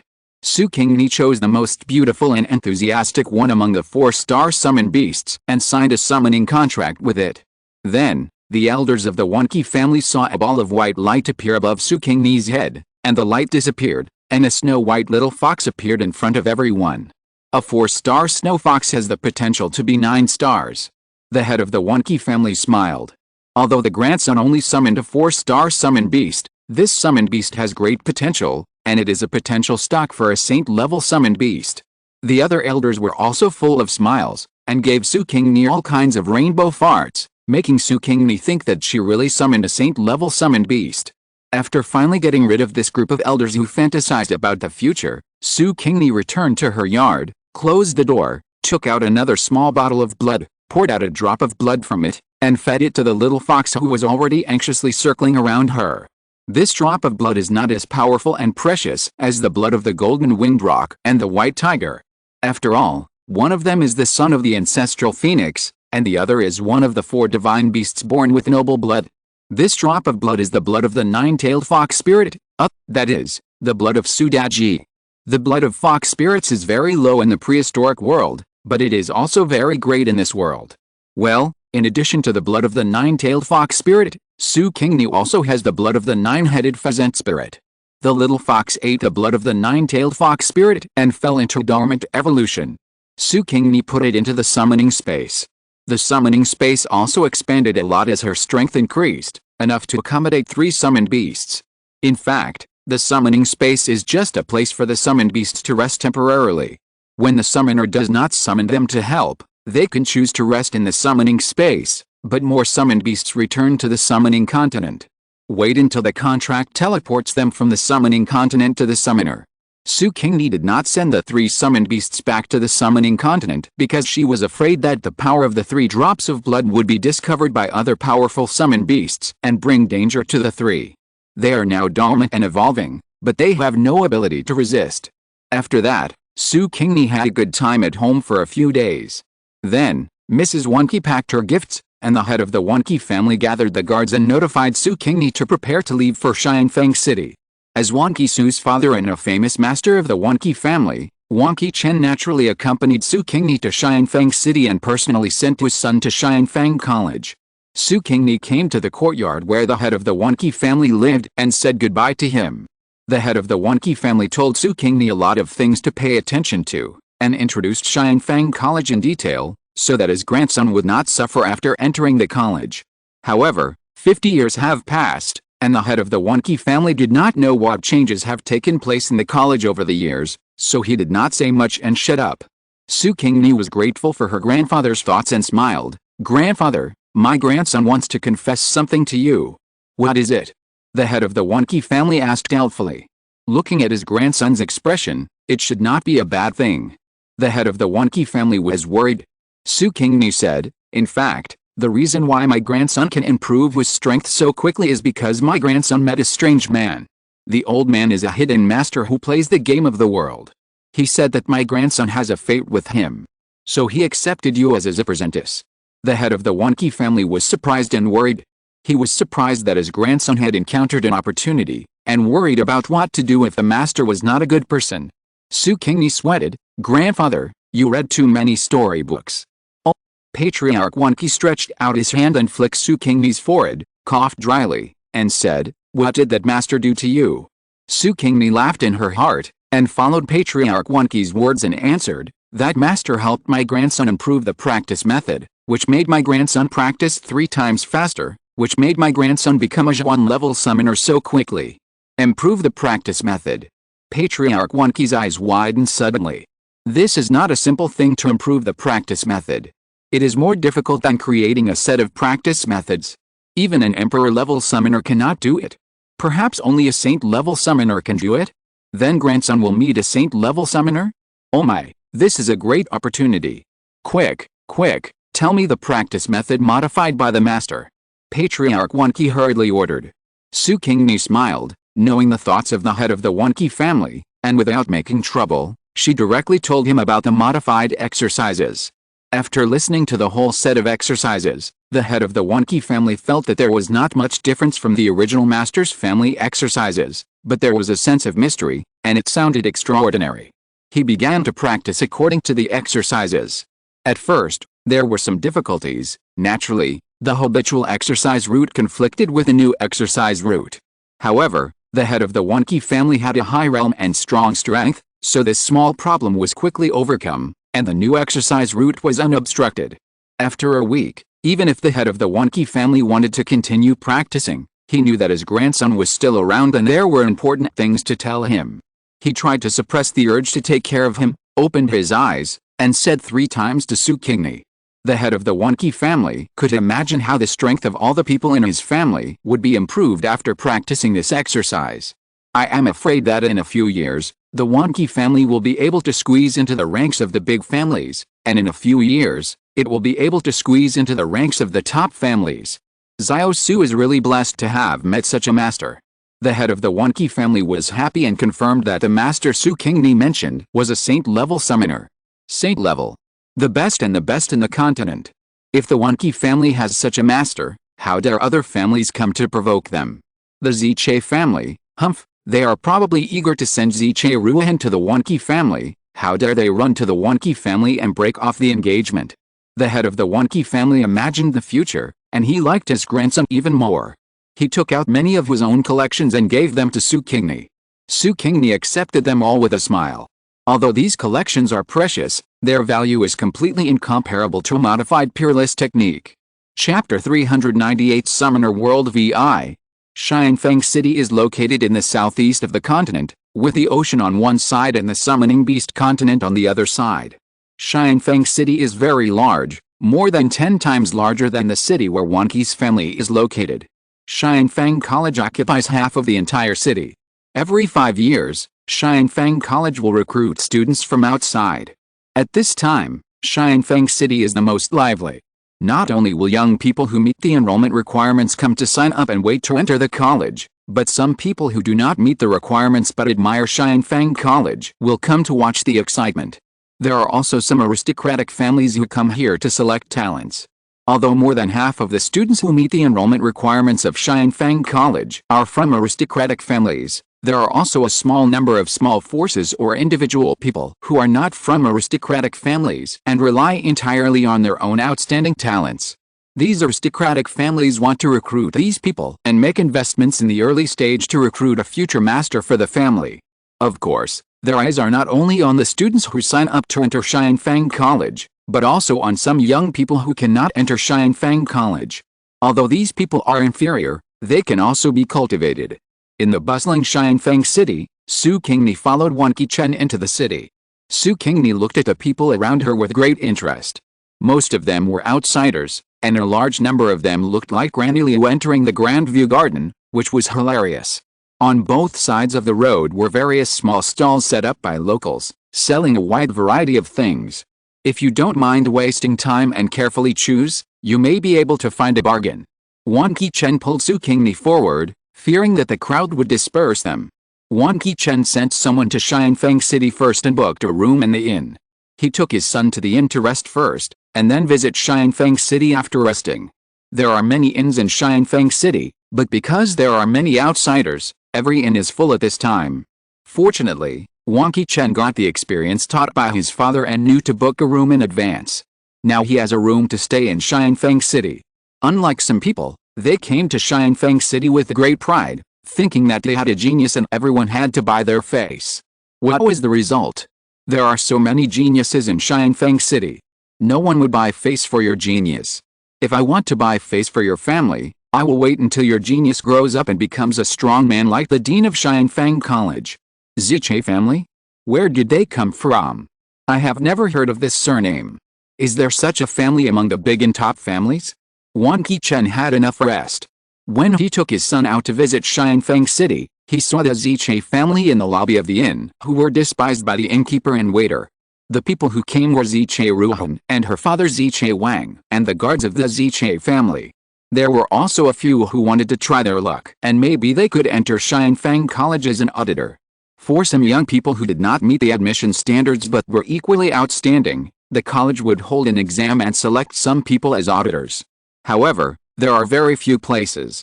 In addition to strength, luck is also a factor. The teachers of Xianfeng College believe that luck is also a kind of strength. Before arriving at Xianfeng City, the people of the Ziche family were all very proud and thought that they were so great. Even the few children who wanted to be auditors thought that they would definitely be admitted to the academy, and they looked down on others. But after entering Xianfeng City, it was their turn to be looked down upon. Not to mention that the strength of the young people walking on the road was stronger than theirs. Even the ordinary innkeepers in the city looked down on them. How could a group of young people accept this? It was so embarrassing, wasn't it? Even Ziche Ruai was full of shame and anger on her face. Her beautiful face was flushed like a peach blossom, which attracted the attention of several young people. Several young people wanted to step forward to help the people of the Ziche family, but they were stopped by their elders. What the hell do you have to help others? Do you want to give up your room for that woman? That woman is not just one person, but also a group of companions? Where do you let them live? Or do you want us to give up our room to the woman you like? If you dare to nod, I will immediately expel you from the family. There is no descendant like you who will disregard his family for beauty. Just like this, the outstanding young people who originally had a crush on Ziche Ruhan were poured with a basin of cold water, which calmed them down and suppressed their admiration. It was just suppressed, but not completely disappeared. When they have more contact in the future, it is possible that this admiration will rise again and become Ziche Ruhan's servants. It is possible that the best of them can become one of Ziche Ruhan's harem. This is a normal development, but there are accidents in everything. No, the factors that cause accidents have appeared. Brother Wanqi? Why are you in Xianfeng City? Ziche Wang was asking the shopkeeper to find a way to give them 3 empty rooms, so that the guards can sleep on the floor in the master's room. The shopkeeper refused. Ziche Wang raised his head helplessly and saw Wanqi Chen taking Su Qingni and other people from the Wanqi family downstairs. He couldn't help asking. Wanqi Chen knew the truth about the Ziche family's break-off of the engagement, and he no longer had a good impression of Ziche Wang, who was originally a good friend. After hearing Ziche Wang's question, Wanqi Chen showed a polite but distant smile and said, "Brother Ziche is also here in Xianfeng City? Xianfeng College is a grand event, and I think there will be many people who will come to see it." Ziche Wang saw Su Qingni and said, "Nephew Wanqi is here too? It's just right. You can take the exam for Xianfeng College with my nephews and nephews. Maybe you can become an auditor of Xianfeng College with good luck." Su Qingni showed a fake smile and said, "Thank you for your concern, Uncle Ziche. I will not take the auditor exam. I can directly sign up to become a regular student of Xianfeng College. I have to be an auditor because I have a problem." Su Qingni's realm has stabilized. Ziche Wang can't tell at a glance that Su Qingni is already a Zhuan level summoner. If it weren't for the entrance test for Xianfeng College, Su Qingni was afraid of scaring others and didn't practice these days. Otherwise, he would not only be a Zhuan level summoner at this time, but he might even be a D level or even a heaven level summoner. That? Zichuang rubbed his palms and said to Wanqi Chen with a smile, "Brother Wanqi, we came to Xianfeng City too late, and there are no rooms for us in the inn. We are about to sleep on the streets. Can you give us a few rooms? After all, both of our families are aristocratic families, so please help us." Wanqi Chen snorted in his heart. Aristocratic family? Aristocratic family that is bent on plotting against the Wanqi family? It is the misfortune of the Wanqi family to have such an aristocratic family. If you're listening to this novel on a channel other than Fanfic World, it means they downloaded and uploaded it without effort. We cordially invite you to visit our channel, Mundo Fanfic Novelists. There you'll find the original version of this story, and you can explore many other novels of various genres. We're waiting for you to immerse yourself in a world of incredible novels. Chapter 399 Summoner World 7. After Su Qingni told Ziche Ruhan about summoning the beast and the Ziche family's plan, the head of the Wanqi family sent people to secretly investigate the Ziche family. Although he believed in his grandson, as the helmsman of a family, The head of the Wanqi family had to be responsible for others and use evidence to make others believe. The Ziche family might be too proud, thinking that with a divine beast, the Ziche family would be invincible in the world, and many of their calculations were not concealed, except for the fact that Ziche Ruohan summoned the divine beast. This matter was too big. In order to prevent Ziche Ruohan from being killed by other forces when she grew up, this matter was known to Ziche Ruohan herself. Only the head of the Ziche family and Ziche Ruohan's parents, not even her brothers and sisters. The Ziche family revealed their own traces, and the Wanqi family found out everything. Regarding their family's Duanji, everyone in the Wanqi family was angry. Now, although the Wanqi family still looks harmonious with the Ziche family on the surface, they secretly began to counter-calculate the Ziche family. If the Ziche family didn't take action, it would be fine. The two families lived in harmony and didn't interfere with each other. But if the Ziche family dared to take action, the Wanqi family would make them pay for it. It's not that I don't want to help you, but we didn't come early. There are only a few rooms, and we need the younger generation and the guards to squeeze into one room. We really can't spare an empty room for you. Wanqi Chen rejected Ziche Wang with an apologetic expression. Ziche Wang was thick-skinned and would not give up until he achieved his goal. He pulled Wanqi Chen's arm and started talking about the friendship between the two families, which made Wanqi Chen frown. If you really value the friendship between the two families, you will want to plot against the Wanqi family. Ziche Wang said, Brother Wanqi, please help us because our two families were once in-laws. Ruohan almost became your daughter-in-law. You can't bear to let her sleep on the street, right? Wanqi Chen laughed. He really wanted to see how Ziche Wang's brain was, and he actually pulled Ziche Ruohan out. Your daughter has broken off the engagement with my son, giving my son a slap in the face, and you still want me and my son to continue taking care of your daughter? How despicable is my son? It would have been fine if I hadn't mentioned the engagement between Ziche Ruohan and Wanqi Su, but when he did, Wanqi Chen got angry and his face darkened. Brother Ziche, you also said that your daughter has broken off the engagement with my son. Why should I still take care of the woman who dumped my son? Ziche looked at me with an expression that said, why are you so stingy? And said in a sad tone, Brother Wanqi, I know you are unhappy about the cancellation of the engagement. But we broke off the engagement for the good of our nephew Wanqi. Ruohan has never summoned a summoned beast and is called a waste. But our nephew Wanqi has excellent qualifications and is a yellow-level summoner at a young age. Ruohan is not worthy of our nephew Wanqi, and in order not to hold him back, we reluctantly came to break off the engagement.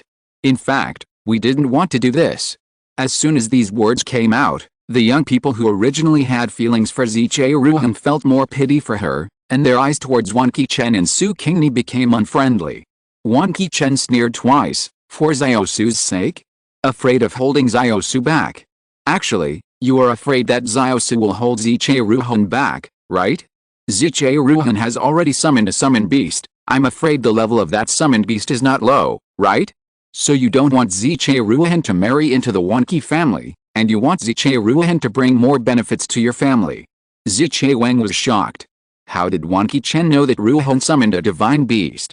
No, he shouldn't know. Only 3 people knew about this, and no one else could know. He should only know that Ruohan could summon a summoned beast. Ziche Wang hurriedly said, Brother Wanqi, you misunderstood.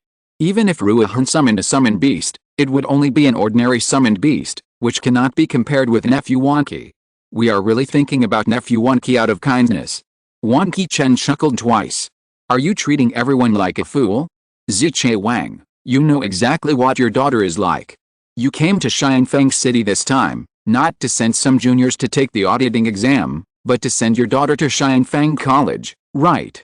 After being exposed by Wanqi Chen, Ziche Wang, Ziche Ruohan and others showed a series of expressions such as surprise and unnaturalness on their faces, which made the people watching the excitement understand that what Wanqi Chen said was probably true. Because the useless daughter became powerful, the Ziche family looked down on the person they were engaged to, broke off the engagement with the person, and shamelessly asked the person to take care of their daughter who took the initiative to break off the engagement. How could this family be so shameless? The elders of those outstanding young people began to teach their younger generations, how dare you marry a daughter raised by such a shameless person? She can abandon her fiancé because she thinks he is not worthy of her. If one day you are worthless, she will also abandon you without mercy. I told you young people a long time ago that you can't judge people by appearance. So what if she looks good? There are so many beautiful women. So what if she has good qualifications?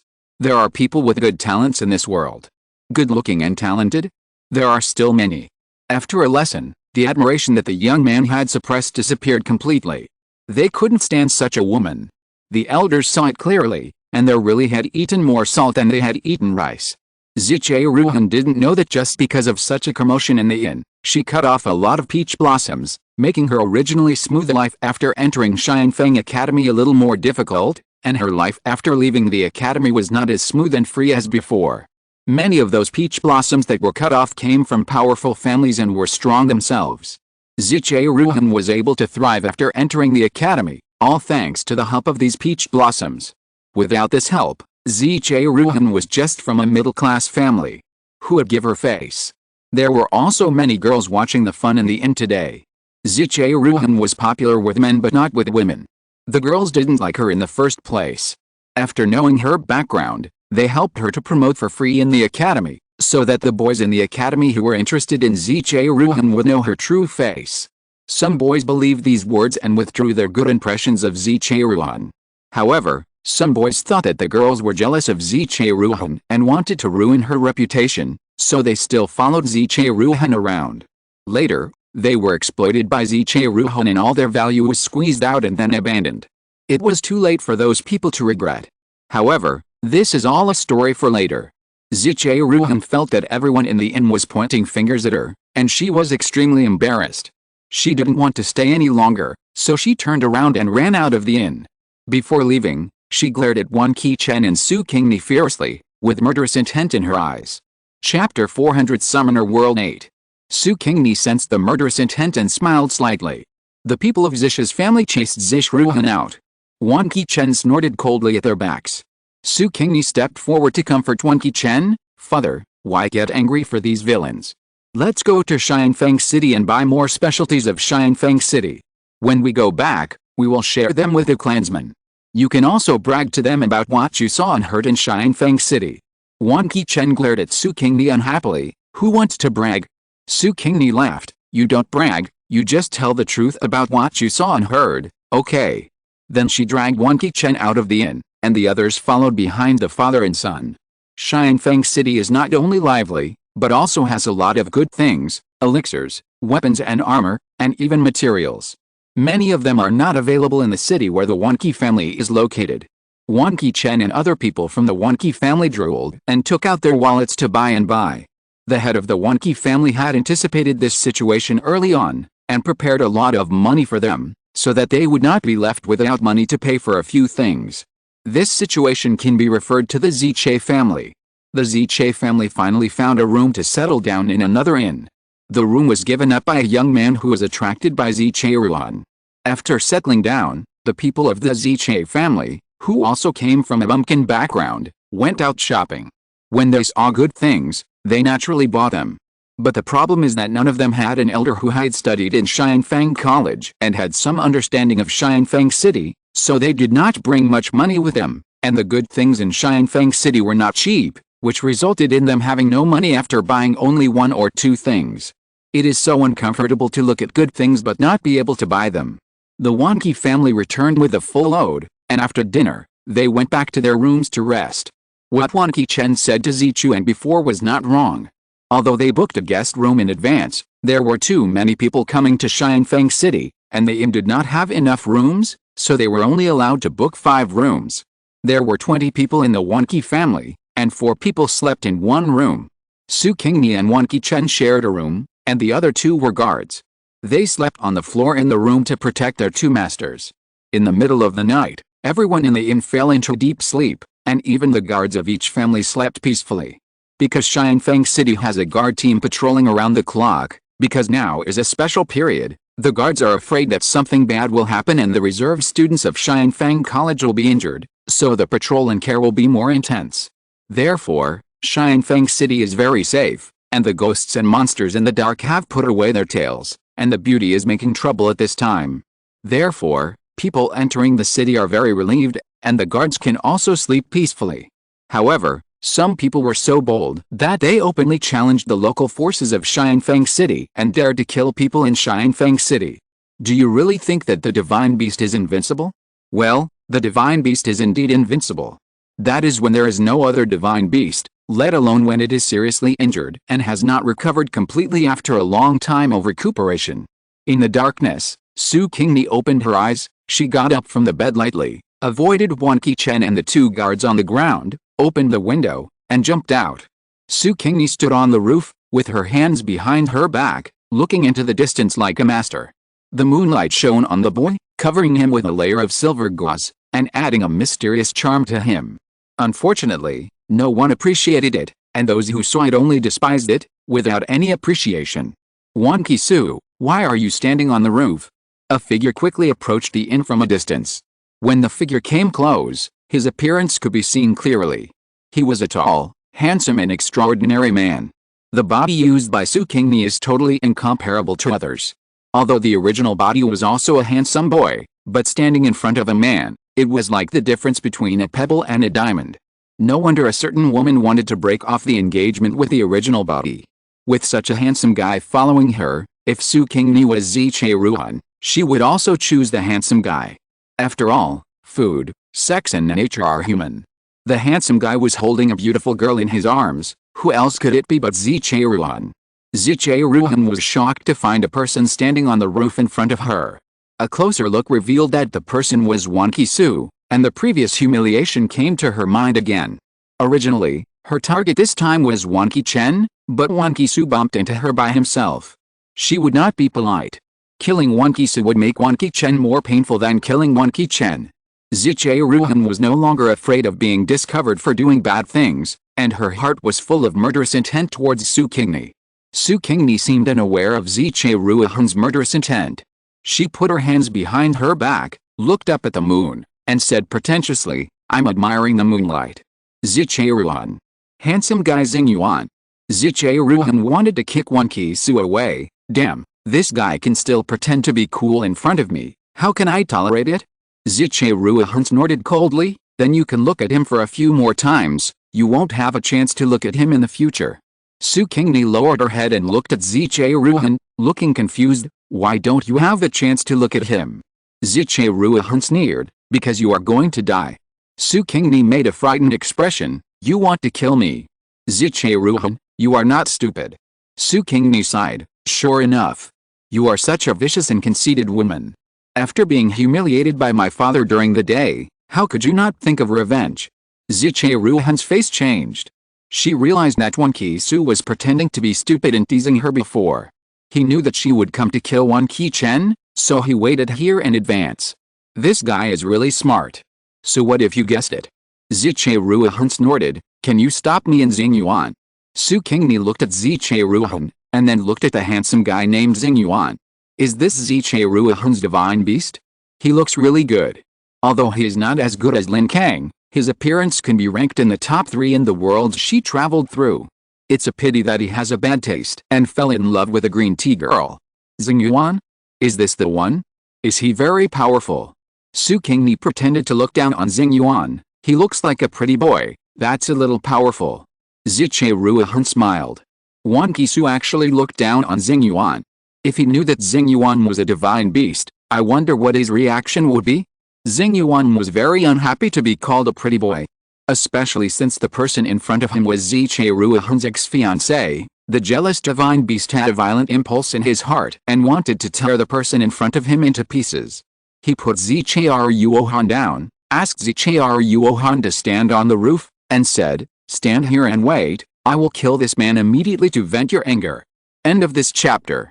Thank you very much for reaching the end. Don't forget to like. Looking for more exclusive content and immediate access? Subscribe to our Patreon. Remember, every like, subscription, or donation encourages us to continue. Thanks to everyone. See you in the next video.